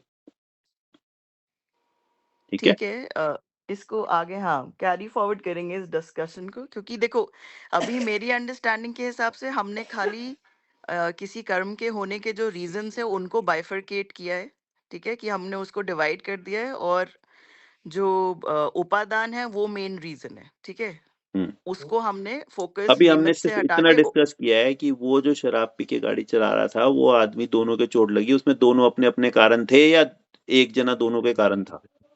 अभी हमने सिर्फ इतना हाँ डिस्कस किया है, ठीक तो वो है दोनों अपने या अपने दैट्स व्हाट आई एम कारण थे। सेइंग उसके हाँ इसके हम इस आगे बात पे का हम पहुंच गए अगले कि वो टॉपिक दोनों में अपने डिस्कस अपने करेंगे, कारण राइट? थे। मैं जो पी के चला रहा था वो दूसरे के चोट लगने का जिम्मेदार नहीं है, दूसरे के चोट लगी उसके अपने उदय के अनुसार ही लगी। अभी हम सिर्फ इस बात पे यहाँ पे समझ रहे हैं, ठीक है? ठीक है इसमें कोई डाउट नहीं है ना किसी को? नहीं मुझे डाउट नहीं है और आई एम सॉरी अगर मैंने सबको नहीं बहुत टाइम नहीं, ले लिया तो अरे ये तो अच्छी क्योंकि बात मेरे है। दिमाग में ये देखो बहुत स्ट्रॉन्ग इमोशन है and I still feel very अरे स्ट्रांगली अबाउट इट आप ऐसी और मैं डिस्कशन करोगे तभी ये आगे चलता रहेगा, नहीं तो ये भाग जाएंगे सारे छोड़ नहीं छाड़ मैं के। वैसे बता रही हूँ क्वेश्चन पूछने वाले मैंने कहा स्टूडेंट भी कुछ होने लोगों चाहिए की क्लास में, बाकी तो क्योंकि सारे कुछ लोगों को बच्चे देखो तो भाई ज्यादा क्लैरिटी है और ज्यादा समझ में आता है तो फिर कोई बात नहीं, मुझे अच्छी लगा बात है। ऐसा मैं ना तो उनको हमें तो लगे कि ये भाई आप मैंने उस दिन भी यही बोला था, ग्रुप में लिखा भी था कि जितना दिमागों का मंथन चलेगा उतना वो चीजें गहरी जाएगी, उतनी क्लैरिटी होगी। खाली सुने जाओ, एक कान से सुनो और पता चले वो दूसरे से थोड़ी देर बाद निकल ही जाएगा। वो जब तक जो सुनेगा, लिखेगा, पढ़ेगा, डिस्कस करेगा, वो उतना डीप जाता जाएगा। ये तो बहुत अच्छा है, हमें यही तो चाहिए, लोग डिस्कस करें, लोग क्वेरीज लाएं, लोग करें, अच्छा है। बट वो इस पॉइंट से रिलेटेड नहीं है, इसलिए मैंने उसको कट शॉर्ट कर दिया। वो दूसरे पॉइंट में आएगा, हम उस समय इस टॉपिक को लेंगे दोबारा, हाँ ठीक है दैट इज नो ठीक है ना? प्रॉब्लम एट ऑल ठीक चलो ओके आज की क्लास यहाँ क्लोज करते हैं अपना, काफी लंबी हो गई आज, फिर करेंगे। ओके ओके ओके जी, चलो जी, bye bye, good night. Good night जी, चलो thank bye. You good night